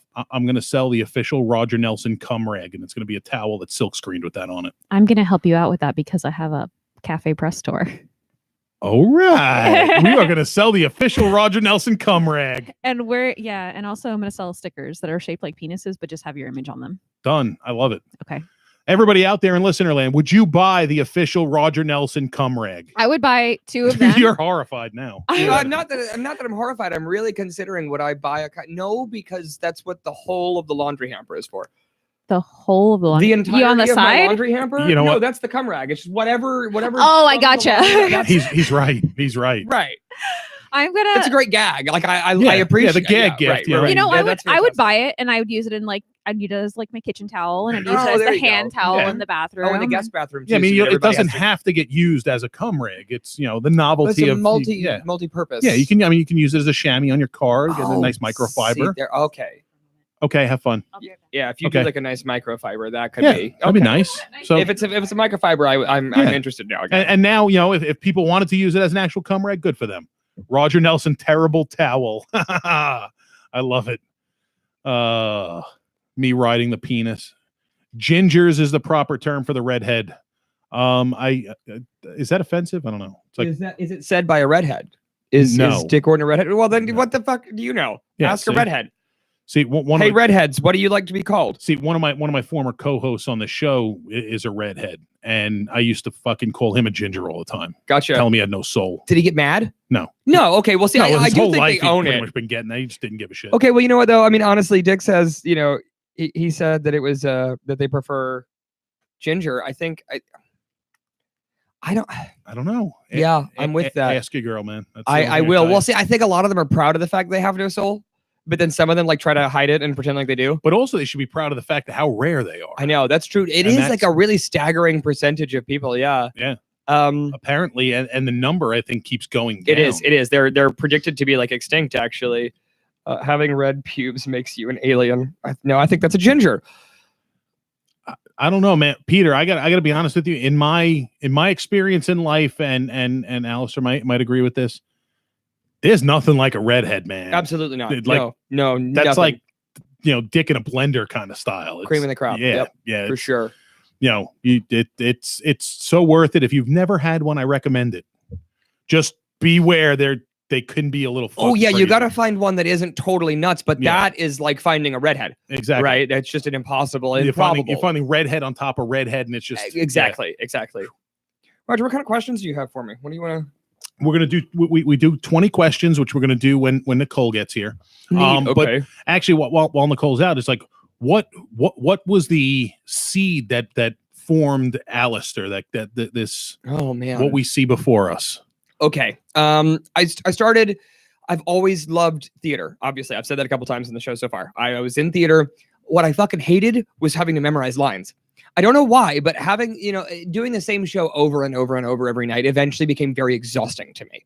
Okay. And then I went and kind of found these sort of like stand up and things like that where you can do a tour where you're saying the same jokes over and over, but it's never the same exact every night. You've got a little bit of a difference, and I really fell in love with now that. the flip side, there are some comedians, big name comedians that when they go out on tour, and George Carlin was like this. Yes. He would do a 90-minute show every year, a different show. Right. But the show he did was the exact same Like show verbatim. every night for a year, and then it would be a new show the next year. Right. So, there is Right. some But of that, there's that. So I really like but you that. have the freedom to do what you want. And that's what I liked. Right. So, and I had done Rocky Horror for many years. I'm actually the assistant director of the Tampa cast, Hell on Heels. You can go to Hell on Heels, RHPS. I gotta get this because I'm a huge Rocky Horror. Oh, you need to come out and see us Huge Rocky sometime. Horror Yeah. I've played Frankenfurter for almost 10 years. I've been the assistant director of the Tampa cast. We've been around for a little over 2 years. And then before that, I was at the Tampa Picture Show for many years doing it. So fun Rocky Horror fact that you might know. Okay. Obviously, it was a stage show before Yeah, it was of course. it was a movie. But most of the cast of the movie were the original cast from Quite the a few of stage them, yeah. production. But did you know that Meatloaf was the understudy for Frankenfurter and has played Frankenfurter in the stage production? Yes, because I just learned that. That was in an awesome. interview, he talked about how hard it was to find high heels that fit him. Yeah, because he wears like a size 14, and that was he's got something a as huge feet. we were walking up, we were talking about shoes as we were walking up to the office, and I'm thinking to myself, I'm like, he's not a big guy, so finding shoes. I'm like, if I had to find shoes, I'm a size 13 wide. I'm not, right. Yeah. Right. No, I'm fortunate that I'm like a size men's shoe. I'm like a 10. Okay. So like I can squeeze. I can, like I'm wearing my comfy ones tonight, but like it just kind of depends. Your girl says succubus. Well, yeah, We're no. talking about the redheads. Yes. Yes. No, mine is a succubus. That is accurate. So we oh Jesus. Dick, I love that. He'll Florida Ginger chokes on cum rag at comedy show. So my Tiana's watching. Holy shit. Who's Tiana? That's my daughter, my Hey, oldest. oh yeah, hey, how are you? hi. Tiana. Hi, how are Tiana you? T. Welcome. Meet Alistair. Hi, I'm Alistair. That's Tiana. She's over there. Hi, nice to meet you. So yeah, I went from that kind of concept, and then I started doing Rocky, and I saw the MC before Rocky, and I thought, oh, this is fucking killer. My little brother actually ended up doing that role, so he's our MC, and he's still to this day he's our MC. But I really kind of fell in love with it. Hellcat started, like I said, years and years ago. And they had a host, and he couldn't rock up for whatever reason to one of the shows. And so they called me and they said, you'd be great at this. You should come. So I did. I put on a suit and I got up there, and it wasn't anything like this. It was just me in a suit and a tie. And I just kind of did it. And I did it like that for several years. And then, obviously I picked the alter ego name, Alistair Graves, which was, kind of set me up to be spooky, and I didn't mean to be. Graves was actually my grandfather's first name. Okay. Was Graves. I never met him, but World War II staff sergeant over in Japan. His first name was Graves? His first name. Graves Pendleton was his name. Wow. That's an interesting first name. It was awesome. Yeah. So, of course, given the chance to kind of pick a neat name, I thought, well, that'll stand out. And it has proven to stand out. And then I honestly, over time, it kind of felt a little meat markety. So I'm standing there in a suit, and I am the man who is speaking with a microphone and has words. And then here are the silent, mostly female performers who are coming out and taking off their clothes. And it just felt very meat markety and very misogynistic. And I really wasn't comfortable with it. And at the same time, as I grew up, I am a real transvestite, which is, to confuse anybody, that's, a guy that wears traditionally labeled as female clothing, right? So, and I know a lot of transvestites that go like all out, right? Brassieres and fucking skirts and wigs, and I don't do any of that. I like my pumps, I like my nails. I'm just very expressive. Prince, Bowie, that kind of thing. Okay, the almost, well, as we were talking before, gender bending, almost androgynous kind of thing. And like I said, very Annie Lennox. Yeah, was kind of what, absolutely, what came to mind when we were talking earlier. And so then I thought, well, I need to bring that to the stage. That's what's going to, instead of making me kind of stand out, it's going to make me part of the show. Okay. And then from there, the look kind of evolves. I have kind of a certain look, because it's my face, but like I change colors, I change what I'm doing, not quite as much as like a drag queen might. I kind of have like my staples. Generally, eyes are black and silver. The lush with the lashes came because I started doing eyelashes, and I'm cheating tonight. I've been getting over a cold and my eyes are crazy dry, but when I do shows, I put bottom sets on too. So it's just like this explosion of lashes off my face.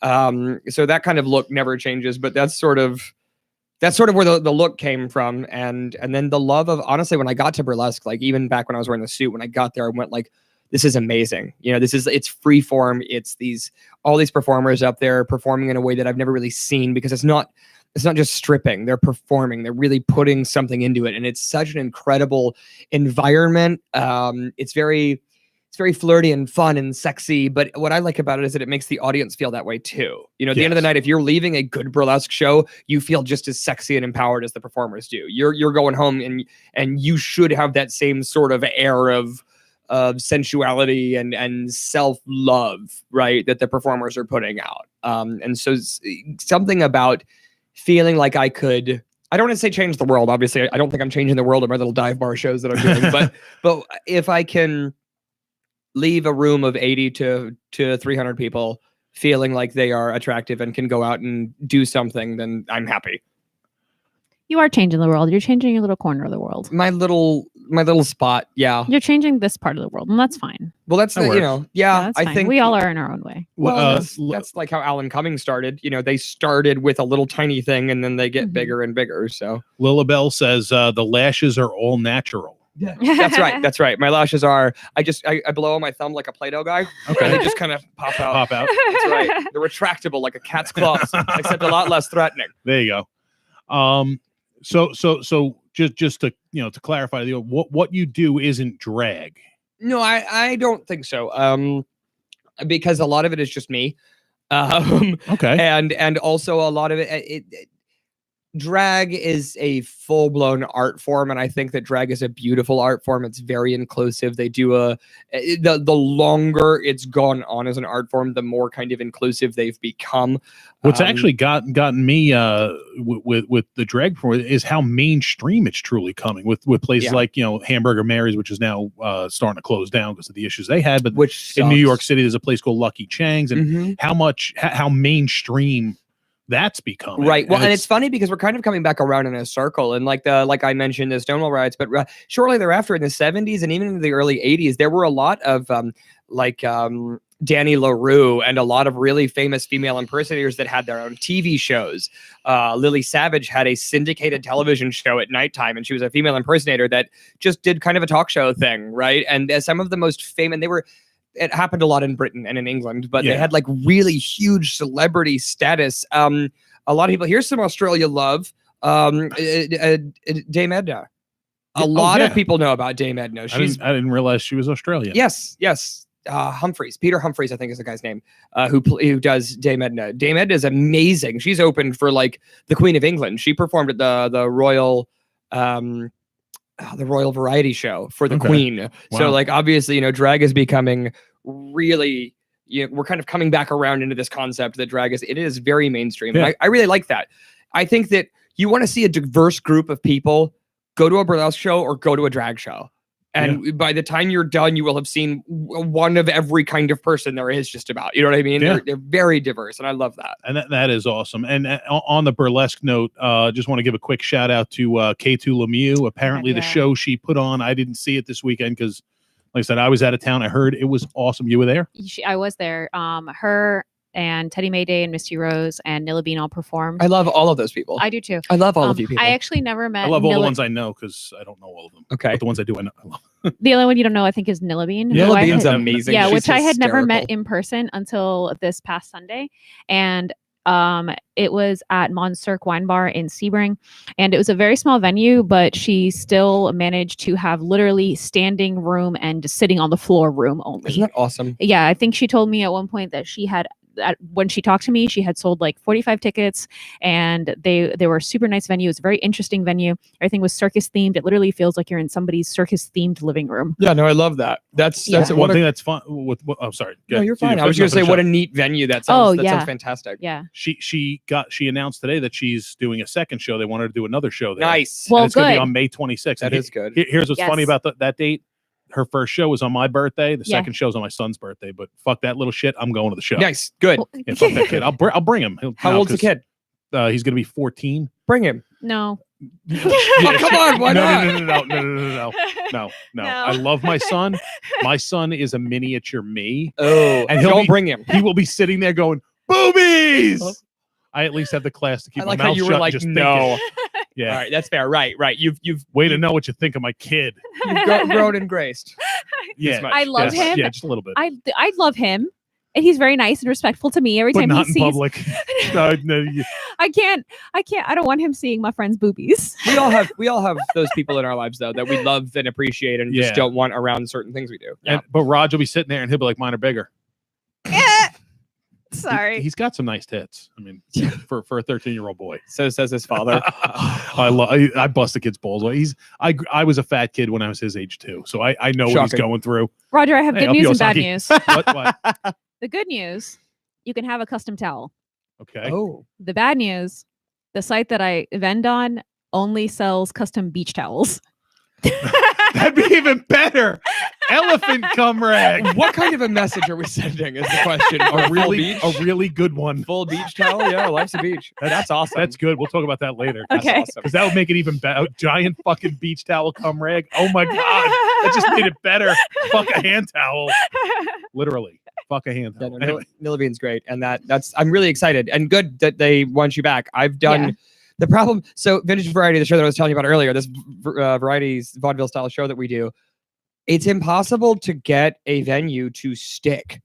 I've done this show a handful of times now, kind of all over Tampa, St. Pete. It's venues don't want to commit, man. I mean, because I won't say names, but one of these venues that I did it at, we slaughtered. I thought we did a really great job. We had 40 VIP, all sold, and then we had another, I think 55 or 60 wow. seated that all sold, and then we had another 20 standing room that we wedged in the back that all seated. Everybody drank. Everybody had a great time. Like I thought it was a phenomenal success. Everybody that saw it said it was a great success, and then the venue was like, "Man, we didn't make enough money. Sorry."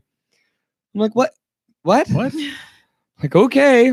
That's crazy. Drives me nuts because Bill Berry, the guy I was telling you about, he was willing to come and juggle a chainsaw for me at my show, and then That's awesome. we're still doing it. We're still doing it. You And- can. And that's why you mentioned the Tampa Picture Show earlier, which I loved that I place. didn't have that much experience being there. It's too It bad. was actually one of the first comedy shows I saw here was At the a picture friend I went to high school with came down. He is a stand-up comic. show. Awesome. He came down, did a show at the Picture Show. Love the picture show. So I found out about it and then found out they do the Rocky Horror Picture Show I there. was in that. and Yep.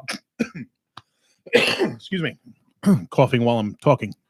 One of the guys that worked for me, he would go almost every week. Him and Yeah. his girlfriend. Like, oh, it's awesome. And then like finally I had time to go, and then I find out it's fucking closed. Like, Yeah. what the fuck? Well, so just down the road at the Bellagio Cinemas is where we do Where Rocky you do Horror. it now. Mhm. Hell on Heels. We do it the second and fourth Saturday of every month at midnight. Wait, it's not every Saturday anymore? No, it's second and fourth Saturdays. Okay. So We got to plan a field trip and go. yeah, for Okay. sure. Well, you really work you should. work Saturday nights. And if I'm And not for booked on a information on Saturday, that, like I said, Helen Heels RHPS, or my Facebook. okay. You can just Well, because yeah. I promote the crap out of that too. We'll, so. we'll go through social Oh, media yeah, links, yeah, but we're gonna yeah. get to 20 questions. We're gonna do 20 questions. We'll try to buzz through because we got 40 minutes left. All right, here we go. 20 questions. They range from deep and philosophical to topical and silly. So we will start off non-alcoholic drink of choice. Is it bad that I have to think about that? The tonic that's in with the right, gin. right. Dr. Pepper. All right, I'm a Dr. Pepper. that's an unusual one. I like I'm a it. pepper. I dig it. Favorite color. Orange. Everything's going to be unique with him, isn't it? Orange Like is my everybody's favorite like colors. blue. No, as long as I can remember. Orange. Orange I is like my it. favorite color. Purple is my favorite color to wear. Orange is my favorite color. Okay. Dog or cat? I'm a dog person. I mean, I have had both and I've loved both, but I am a dog person. I'm a dog dad to a dog named Grim. All right. He's wonderful. His name is Grim Graves. Yes. That is awesome. All right. This is going to be an interesting answer. What is the strangest job you've ever had?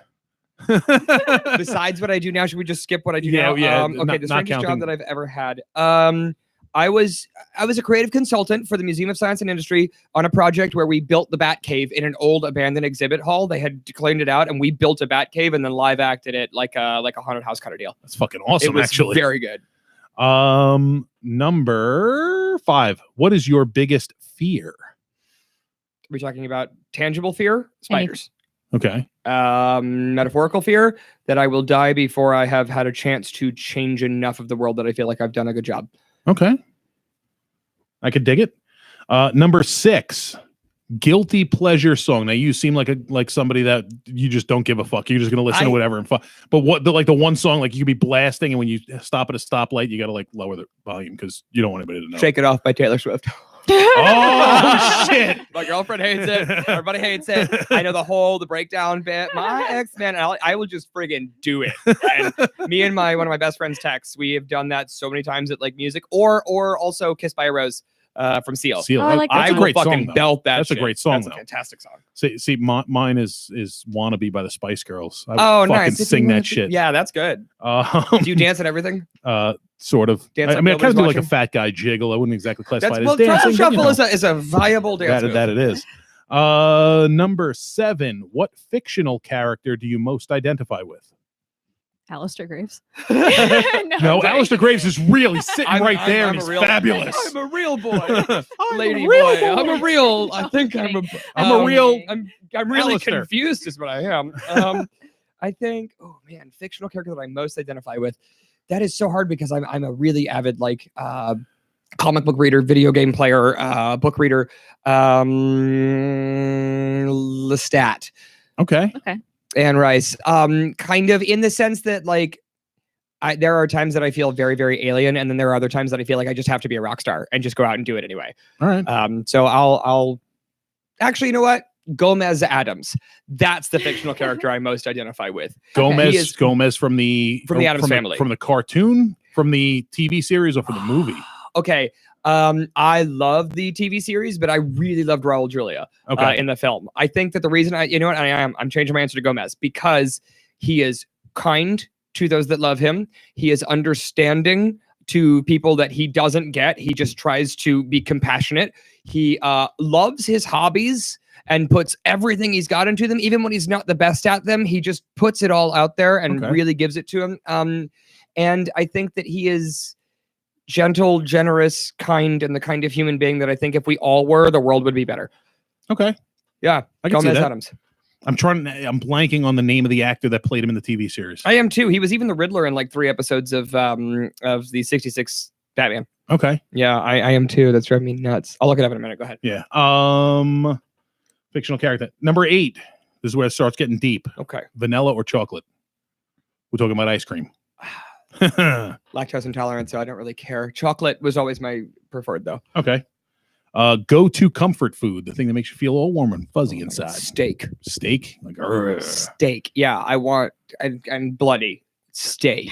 Steak and mashed potatoes make me feel happy and home. There you go. Number 10, favorite cheesy movie.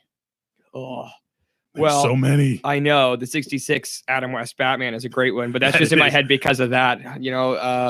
Was it the shark repellent bat spray? No, favorite cheesy movie. I really like League of Extraordinary Gentlemen. I love the comic series as legitimate. The movie was hot garbage, but it has a special place in my heart. Okay.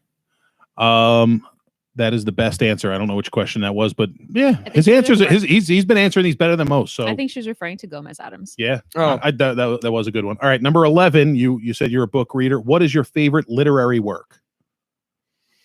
Fuck. My favorite literary work. I could tell you my favorite literary character, but work as a whole, that's tough. I've read The Portrait of Dorian Gray probably 6 times. I think it's a fantastic book. I've also read Bram Stoker's Dracula, which I also thoroughly enjoy. I think also The Dark Knight Returns by Frank Miller. It's a graphic novel that I think changed the whole perspective of Batman and kind of got people back into comic books, and it's really good. Oh, you know what? I'm lying. V for Vendetta. I'm going to graphic novel mode. V for Vendetta is my all-time favorite. Okay. You should read it. And if you're not going to read the whole thing, at least see the movie because it was very, very faithful. Okay. Hugo Weaving, he was incredible. There you go. Number 12. I'm interested to hear this answer. If you could have lived through any time period, what time period and why? Could be the current one. In a lot of ways, I think that I'm we talk about how right now is a terrible time, but honestly, I think that right now is a really great time. And although we have not reached equality, we have not reached a place where everybody can live and let live, I think we're a lot closer now than we ever were before. However, I admittedly have a little bit of privilege, and I could just take my eyelashes off and then go pretend, clip them down. They're very natural. And then, go pretend for a day.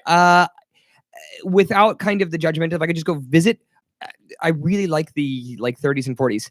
I like the swing environment. I think the music was great. Obviously not the World War II part. That was kind of markedly one of the worst times in all history. Yeah. But like early 30s or like late 40s, post-war 40s, Okay. I just really think that the music's jamming. There was something really nice about back in the day when people would put on a nice outfit to go outside, to go to the theater, to go to whatever, you know what I mean? There was a certain amount of class and dress we used to have. A Rocky Horror tie-in. Right. I'd gone a few years back, seen and saw Rocky Horror on Broadway. Awesome. The show is incredible. Dick Cavett was the narrator. Nice. Joan Jett played Columbia. It was I heard about this revival. Yeah, it was awesome. Awesome, like just completely awesome. But I'm from the time, from the upbringing that when you go to the theater, when you go to something like that, you dress nice. So am I. Now, I wasn't wearing it. I don't wear suits. Just that's okay. But dress nice. Sure. I ended up sitting front and center, and Dick Cavett during the intermission came out and he's talking with the audience, doing a little stand up, and just talking to people. And this Broadway production was just as audience interactive as you'd expect. I mean, the cast member Joan Jett sat on my lap during one of the numbers. That's amazing. Fucking awesome. Good and then I job. worked for her like a few months later. That's she's very like, cool. She's like, you look familiar. I'm like, you sat on my lap and sang me a song. She's like, Rocky Horror. I'm like, yeah. That's awesome. But one of the funny parts was I was dressed nice, but I'm looking around the theater. Everybody's in t-shirts and shit. Yeah. And as he's like, you kind of look like Brad. You are an asshole. Like, yeah, Dick Cavett just called me an asshole. This is highlight of your life. Yeah. Yeah. It was cool. It. So anyway, goals. But yeah, awesome production. Fucking awesome. Oh, yeah. Probably like one of the best theater moments ever. Okay. Time period. All right. Number 13. We already know the answer to this. Adult beverage of choice. Gin and tonic. There you go. 2 limes. All right. So you double. You have a lady love in your life. I do. If she were to give you a free pass to nail any celebrity. Oh my God, Elvira. I love you, man. Elvira. Fuck yeah. We met her.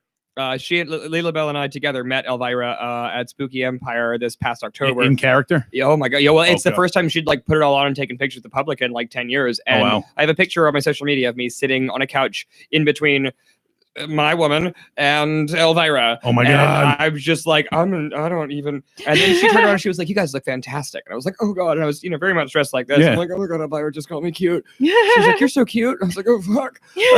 Kind of the same reaction you just had about Dick Cavett, except with a boner. All right, fair enough. Right. Or either Elvira or Dita Von Teese, who I also got to meet with Leila Bell, and she was just the sweetest, most delightful person I've ever met in my whole life. She was fantastic. In my mind, Elvira wins. Just because I mean, growing up through the 80s. Well, with the fucking movies and Mr. the Dark. When I was in college, I'd gone to the local beer distributor. I'm like, I'm going to college. I want beer shit to decorate my dorm room. They gave me this sign. It was probably like that tall, that wide, backlit. It was a Coors Light display, but it was Elvira. That's so cool. And I wish I still I was going to say, had do you know it. how much money that would go for eBay right now? I'm sure. I wish I still had it. No, that's awesome. She was insanely sweet. She's also like, I don't want to misquote and say she's older than she is, but I'm pretty sure she's like over 70 years old. She's in that ballpark. She looks amazing. Oh yeah. It's not like plastic surgery. She just looks amazing. Yeah. And then she signed autographs the day after without her makeup on. That's what I was going to say. Is the day after she signed as Cassandra. Yeah. She just didn't do the Elvira thing. She just talked beautiful. Yeah. Breath. Also a redhead. Yeah. Beautiful. Fantastic woman. So, okay. Yeah. I love Elvira. I like. Good. Leela Bell just said me too, though. Okay, thank you, Leela Bell. I guess that means I'm off the hook. She said me too, though. All right, fair enough. What was that? A hashtag me too? I don't know. No. Me too, though. Okay, fair enough. Right. See? Yeah. You guys got good taste. I dig it. Can we bet Elvira? I've had dreams like that. And what? You know what? It doesn't have Can to it be like a me and her thing? Because I don't need a free pass if it's both of us. Yeah, what the fuck? Why not? We've always said there aren't too many people that I want to bring in the bedroom. It just causes problems. When you try to have three ways, it just causes problems. But there are a handful of exceptions, and I think Elvira and Dita are both on that. I endorsed. All right, number 15, dream car. 1969 Corvette Stingray. I want it orange with white leather interior, so that's like a dreamsicle color. You've given some thought. Oh, I've given a lot of thought. That's a cool car. Or a 1945 hearse. I think that would be so fucking cool. But again, this is why everybody typecasts me. So not to derail from our questions too far, but I keep getting typecast in all these spooky shows. Go figure. Well, you but have again, the look. Well, and I do to a certain degree, like the streak, the lashes.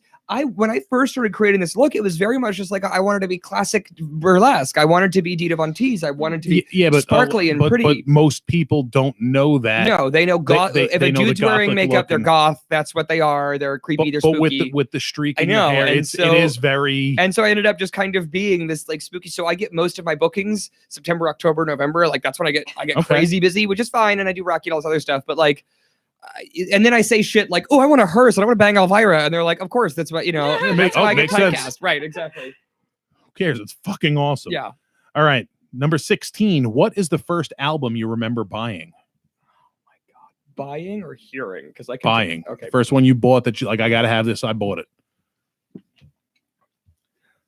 The first record album, true LP album that I ever bought. Yeah, it doesn't have to be an LP. Okay, I was gonna say because the first record like vinyl I ever bought was Kiss Alive 4. Okay, which is one of the greatest live recordings of all time. Yeah, I think to my memory, because I had a bunch of CDs and shit growing up, but like those were things that were bought for me for like birthdays and stuff. The one I went out and bought was Kiss Alive 4. Okay.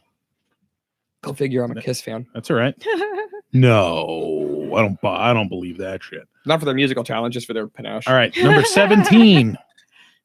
This is where we actually get a little serious. Okay. What is the social cause you most stand for?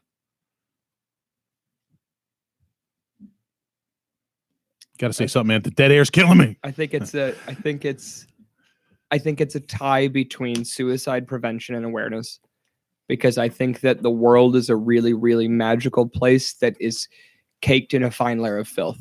And I think that as long as you can get past the surface and really kind of see your life for what it is an incredible thing.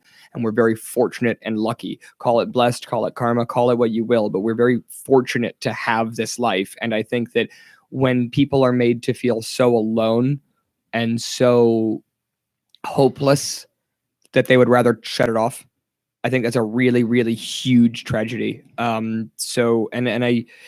I think that everybody who's been through it can tell you that eventually it gets better. And I think sometimes you just need to hear it. So suicide prevention I'm big on that. And like I was saying earlier, if I've always said, if you need somebody to talk to and you're crazy alone, message me. And if I don't get back right away, I will. Because I think that sometimes you just need somebody to say, hey, I'm here. How's it going? Do you need to talk to me about it? Do you want to not talk about it? Let's talk about the weather. Whatever you need to do to get through it, but you're not alone. The world, there are too many fucking people on this planet for you to think that you're alone. And it's a real shame when they are. The other thing is I think that uniqueness is unfortunately one of the first things that gets bullied. I think that when you are unabashedly you, people see that and the confidence that's connected to that. and they come for you, whether it's out of jealousy or because they don't understand. You don't really know bigotry till you dress like I do and walk into a Waffle House at 2 a.m. on the wrong part of town. And then suddenly I'm afraid of my life, but it's just because of what I'm wearing. They don't know me. They're just looking at what I'm wearing, and I'm already getting hate crimed and threatened. And it happens. It really does. Yeah. I can't imagine, the plights of anybody, a member of the LGBTQ or just to be a female or people of color, because they can't just decide one day, I'm going to go down to the gas station, so I better just wear my sneakers. I can kind of a little bit get a little more away with it. I think we're in a really tough time right now. And like I said earlier, we are more progressive than we ever have been. And I don't mean that in a political sense. I mean that in an acceptance sense. We are more progressive than we ever have been. But I really still think that the biggest social issue we face today is people are going to be different than you. And that should be fine. You shouldn't care. They as long as they're not stepping on your toes or harming you, which most of the time the people that are oppressed aren't. They're just trying to live their own way in their own lives. Things like marriage equality. I cannot believe we are still arguing about whether or not you can marry someone that you love. Yeah. It's ridiculous. Yep. So those are my two. Okay. I like them both. This one, you said you were into video games. What is your favorite video game? Okay, so I can do top 3. BioShock, Dishonored, the whole series, and The Last of Us. And if you haven't played any of those, you absolutely should. They are fantastic. I'm also big on the 3. I'm not a gamer. There you go. Well, I'm big into story too. I really like story-driven games, character developed kind of things. Those are things that I like. So okay. Number 20. Okay. What is there's got to be a lot of these. What is the most interesting, crazy, bizarre, strange fact about Alistair Graves? Oh man! You got to remember, we ask this question normally of people who aren't strange and bizarre by trade and profession. No, I get that. Strange and bizarre fact about Alistair. Strange and bizarre, because I could go about facts all day long about me, but something that would surprise even like somebody seeing the persona and how you are now. Just something that would be surprised. Like we've been in here for almost 2 hours. We've been talking for almost 2 hours. What would still surprise someone that kind of knows you? Okay. I don't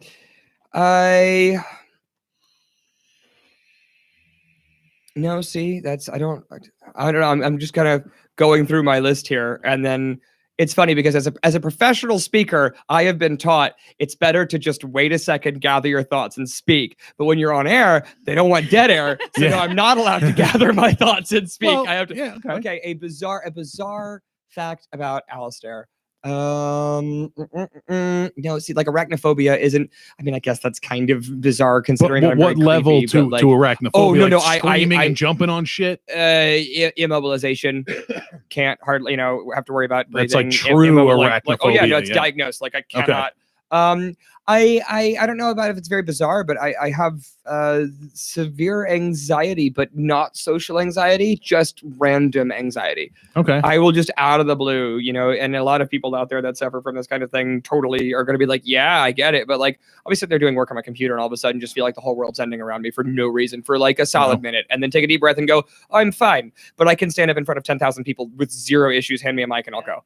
A fun fact about me, I do cosplay for a charity and for a cause and stuff. So I've worked with charities that like get prosthetic limbs for kids, 3D printing and stuff like that. I've done stuff for charities that work to relocate.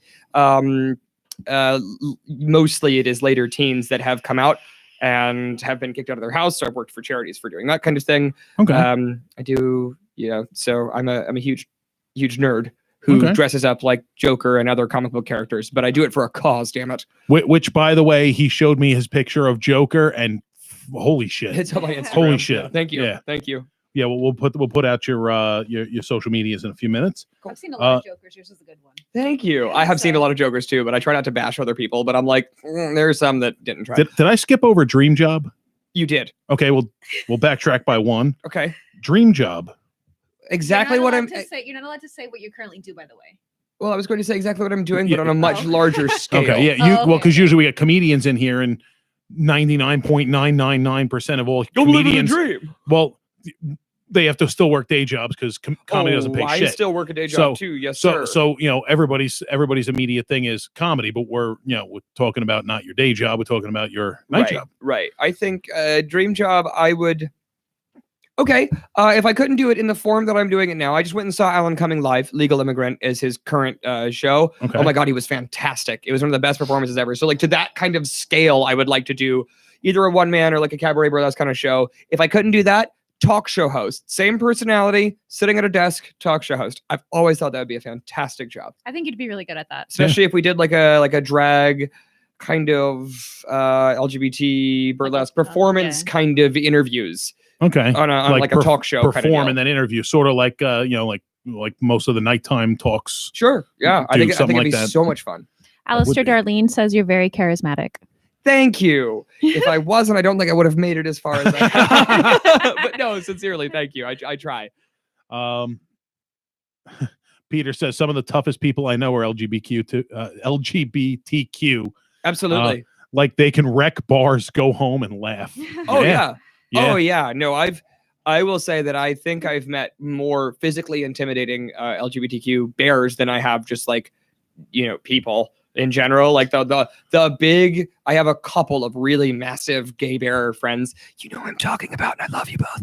And I trust them with my anything. In fact, when I'm around them, I end up running my mouth a little bit more than I probably should because they'll catch the checks that I can't. There you go. Number 20. Okay. Is the earth round or flat? It's round. It's round. Fucking round. Vaccinate your goddamn children. Thank you. It's not going to cause anything. They even admitted it was falsified. Don't be a fucking dumbass because you're bringing back polio and smallpox. Are you happy? You're bringing it back. And Right. Kids are dying of measles. It's like, and next is polio. And then we're going to go back to the 30s for real, where everybody dies at 45 from strange African diseases. Knock it off. Vaccinate your kids. The earth is fucking round. Don't do that. Don't do that. The earth is round. What he said.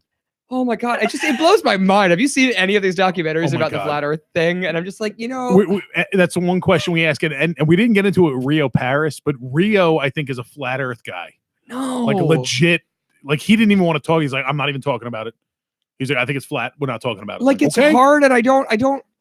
After sitting here and talking about I love you and whatever you believe and view is yours, I will say hard stop on the flat earth shit. Knock Shut it the fuck off. up. That's where the line is. Right. That's the line. The line is flat love earth. who you love or how many you want to love and be whoever you want to be and wear whatever the fuck you want, but vaccinate your kids and admit the earth is round and stop it. You're backtracking our scientific breakthroughs here. Which one? I just lost the thought I had. But yeah, the earth is fucking. Oh, on their, I think it was their Instagram or Twitter that posting that they have members all around the globe. Oh yeah, Enough said. yes. Enough said. That's and it. That's where that argument retweeted ends. it and said, "Read that again, but slower." Slowly. I mean, it's true. All right. I have one more, and then Nicole has her question. Okay. iPhone or Android? I'm an Android user. I kind of always have been. I didn't really get into the iPhone thing. When my brother got an iPhone before I was due for an upgrade. This is back when they were first kind of like blowing up smartphones in general. And he had an iPhone and I couldn't figure out how to use it because like it doesn't have a back button. It doesn't have like the things that I had learned. Now I don't really know much that they're like each iteration of smartphone, we seem to be kind of getting closer and closer to the same pinnacle smart device. So I'm not like a fanboy about it. But I've always had a series of Android. This is Google. This is the new Google Pixel 2. I really love this thing. So I believe in open platforms, so I agree. Funny fact is the new iPhone X. Mm-hmm. Samsung makes $125 for every iPhone X that gets sold. How on earth did they pull that off? Because the screens are Samsung screens. Well, good, because with old iPhones, you would sneeze on the phone and it would shatter in your hand. They're now Samsung screens, so Samsung makes $125 for every That's iPhone amazing. X that's I sold. hope they're doing better. Yeah. Do you know what I miss? Yeah, well, you're not supposed to like fucking drop kick it down an aisle. That's true. I miss. Do you remember the original Razr flip phone? Yeah. So I had a Razr that got backed over by a fucking dually pickup truck. And I picked it up, and because you still had numbers, the screen was dead. But I typed the numbers, the 7 numbers I needed to call, pressed call, called my dad, and was like, "I broke my phone, couldn't see shit, couldn't text, couldn't do anything." But the fucker rang and you could use The his phone. Nokia though. Do you know The what? nothing Oh my also god, I a was gonna Nokia. say my first phone was a Nokia 3220. Oh my and god, it's indestructible. Oh my god, I wish I still had it. I ended up like selling it to my old boss when I got an upgrade. Wish I would have kept it. Most customizable phone I've ever had. No, darling, they're gonna find Nokia phones from like 1998. Like we find hieroglyphic Egyptian tomes. Like that's what they're going to find. The phone that I had before I got my first smartphone was this like little Motorola, like it was called the Eco Green or something, I had because it was something very made similar. it was made of like Motorola. recycled plastic and whatever, and it was like biodegradable and some shit. And I turned it on the other day and I found pictures of my old dead dog, and I was like finding text messages from Mike when I first met him, and Here- whatever. Some things in the past should stay in the past, I think. I'm terrified of like all of my old, the one time that I read text messages from an ex or whatever, and I get all pissed off about it all over again. And then I'm like, this was so long ago. Like, Yeah. breathe, Fuck it. woosah, relax. Yeah. One thing that's interesting with cell phones, when they first started out, they were huge, big 2-piece unit, and they got smaller Right, and smaller right. and smaller. And then people realized you could watch porn on them, and they got bigger and bigger and bigger. That's like watch the tie-in. Oh yeah, times for out sure. perfectly. Do you know what for blows sure. my mind is that my dad used to have a brick phone growing up, Mhm. and he still has the same phone number. That's That's amazing. funny. My- My father had the same phone number for all the time he had his phone before he passed away. But Yeah. it was the same phone number. That's a long time. I mean, I've Yeah. had the same phone number since I was 14. I'm 28 now, so that's a good amount of time. I've had 3 phone numbers, and sometimes I still have to use my old phone number, even though it was like 8 years ago. See, I've, Fun. I've changed mine a couple of times for various reasons, but Yeah, uh-huh. yeah. Stalkers. Yeah. exes. Darlene says, I believe Alistair has a hell of a successful career ahead of him. He has that it thing. I love you. That's all. That's it. Thank you. That's Dick Love Gordon's first phone was 2 soup cans. That's because you're old as fuck, Dick. The Razor is coming back. I shit you not. It's cool as hell and is coming out soon. I Google it. saw this. Everybody's like obsessed with like the 2000s right now, because you're only like slightly younger than I am. Everybody's like obsessed with the year 2000 because it was the turn of the century and it was the future of the life and fashion. And Still and then it obsessed just with let us down a 1995. lot.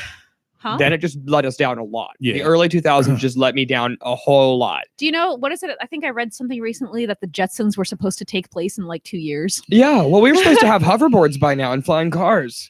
Yep. Whatever. And world peace and equality. We were supposed to have all that shit. We have none of Yeah. it. And the final question, Nicole, your favorite question. Alistair Graves, Yes. take us Nicole, through a typical day in the life of Alistair Graves. Well, I wake up and I shower in champagne. And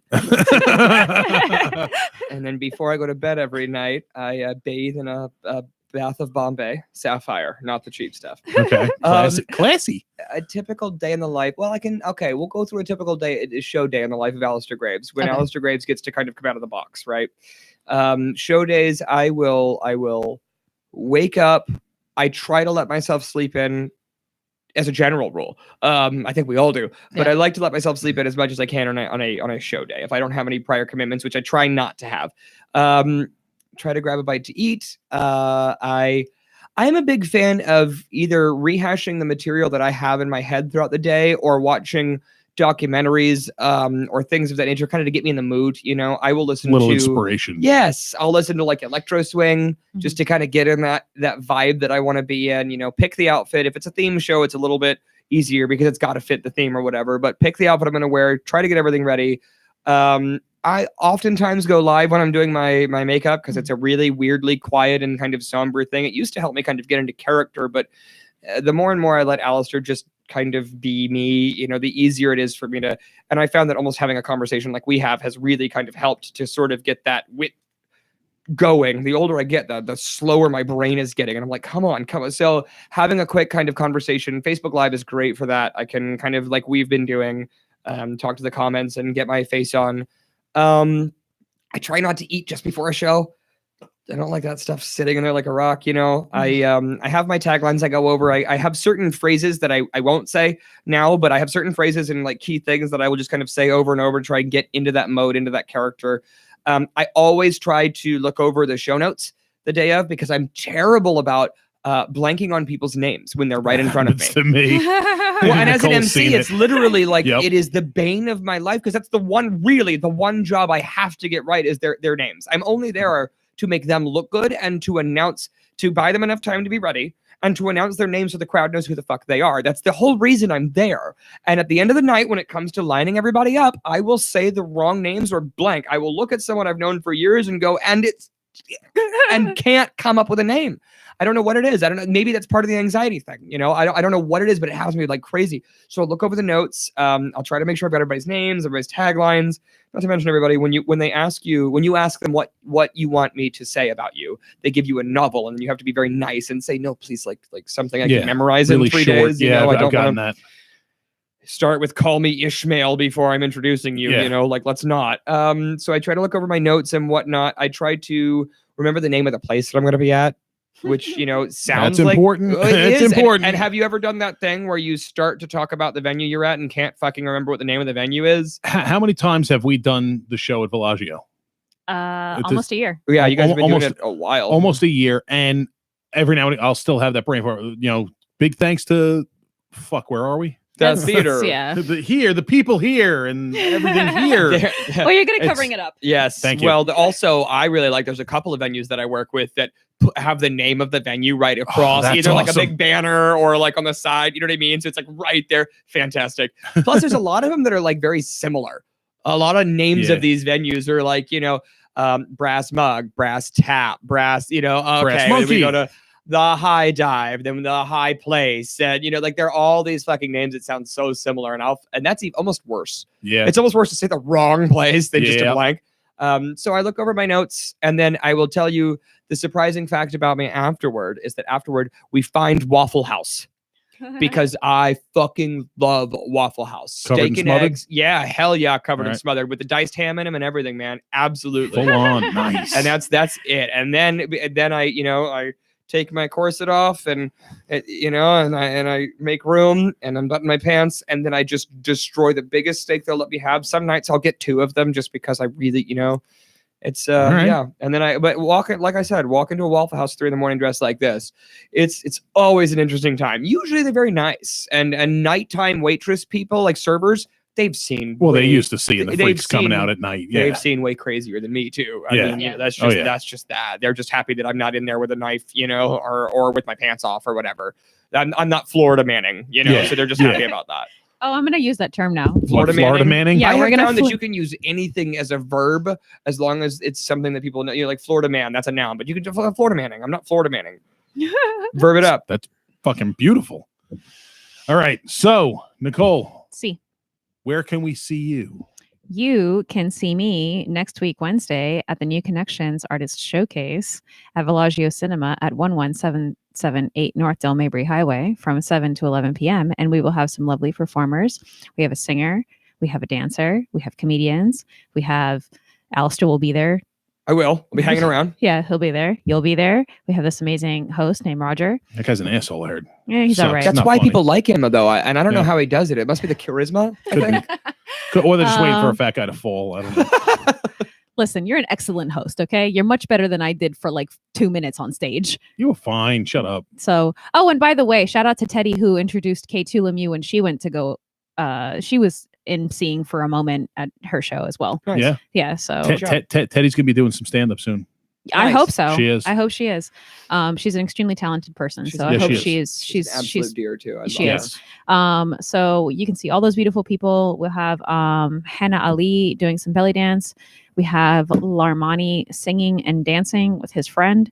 And we have comedians Terry McGreevy, Tara Zimmerman, and Kyle Roos.